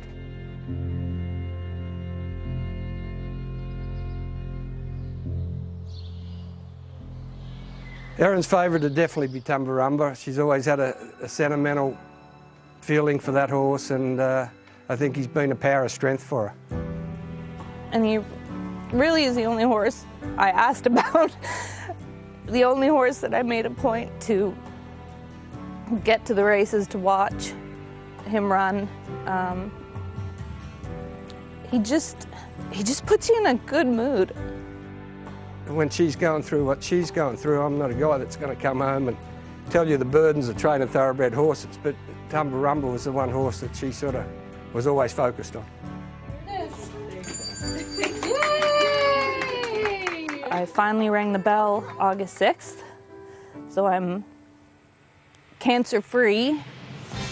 Erin's strength through all the treatments was just an inspiration. To watch them sit there, like many thousands of women that go through it, you know, the emotions they must go through and their thought patterns and where it's going to lead to, or is it going to get cured.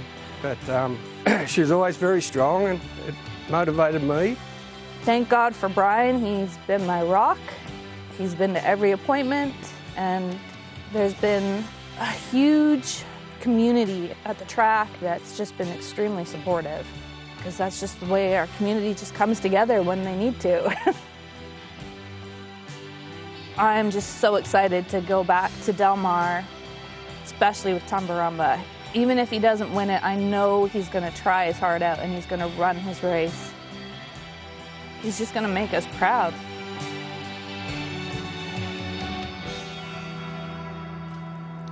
The best part of that feature was hearing her ring the bell, and that is when they get the clean bill of health. Look, cancer is very tricky. I'm not going to pretend to know about it. Simon, you obviously do.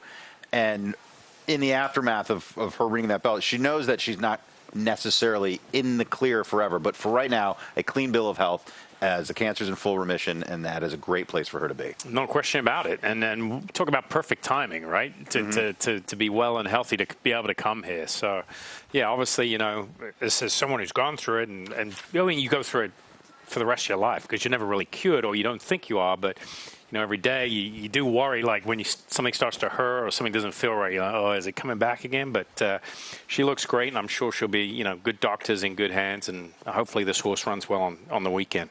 I know who I'm rooting for now. Yeah. And to go back, that just goes to show when she got that call, she's like, I'll call you 30 minutes later. Yeah.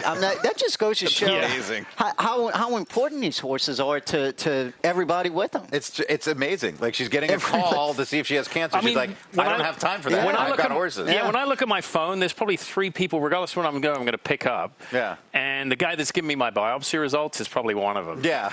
She's like, I got 3 horses walking right here. I got to slow down a little bit. At any rate, for Aaron and Brian, clearly it's been a tumultuous and a tough year. But a win in the Breeders' Cup, boy, I mean, that would be the icing on the cake, and an emotional outburst from both of them. You could imagine that they would never forget. Yeah, there's no medicine or drug I think you could take that to get that feeling. We are going to take a break. When we return, we have a few more things to get to before we wrap up breakfast show number 5. As we are getting ready to roll, all the preparations being made for Breeders' Cup 2025 here in Del Mar.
On the grandstand side, let's see, Wise Dan's fully ridden now, he's trying to pick it up. They come for home, Approval strikes the front. Wise Dan on the outside, Silentio, the long shot, running a big one, but Wise Dan, Silentio down at the rail, Wise Dan, Approval, Silentio, Wise Dan has called on all his class. Wise Dan, Horse of the Year, multiple winner of the Breeders' Cup Mile. We put out that question earlier today. Who is your favorite mile winner? We had him, DeHaas, obviously the great Goldakova, and Lure. Those are the multiple winners of the Breeders' Cup Mile. That is tough. I think for me would probably be Wise Dan. He was a horse, too, could run on any surface, synthetic, turf, dirt, just an absolute iron horse. I really believe he was the best mile and a quarter dirt horse in the country at the time, too. That too, yeah. They never had to go out to that decision because they had successful Dan, but I think he could have taken on the best of the boys on the main track. How about Miesk broke my heart when she beat Warning, so going to say Miesk. Okay. We can go with that. DeHaas, brilliant training job. Yeah, better comeback than Lazarus, right? Greatest comeback since Lazarus. That was my favorite Tom Durkin call of all time. Let's check in once again with Kate and Bradar.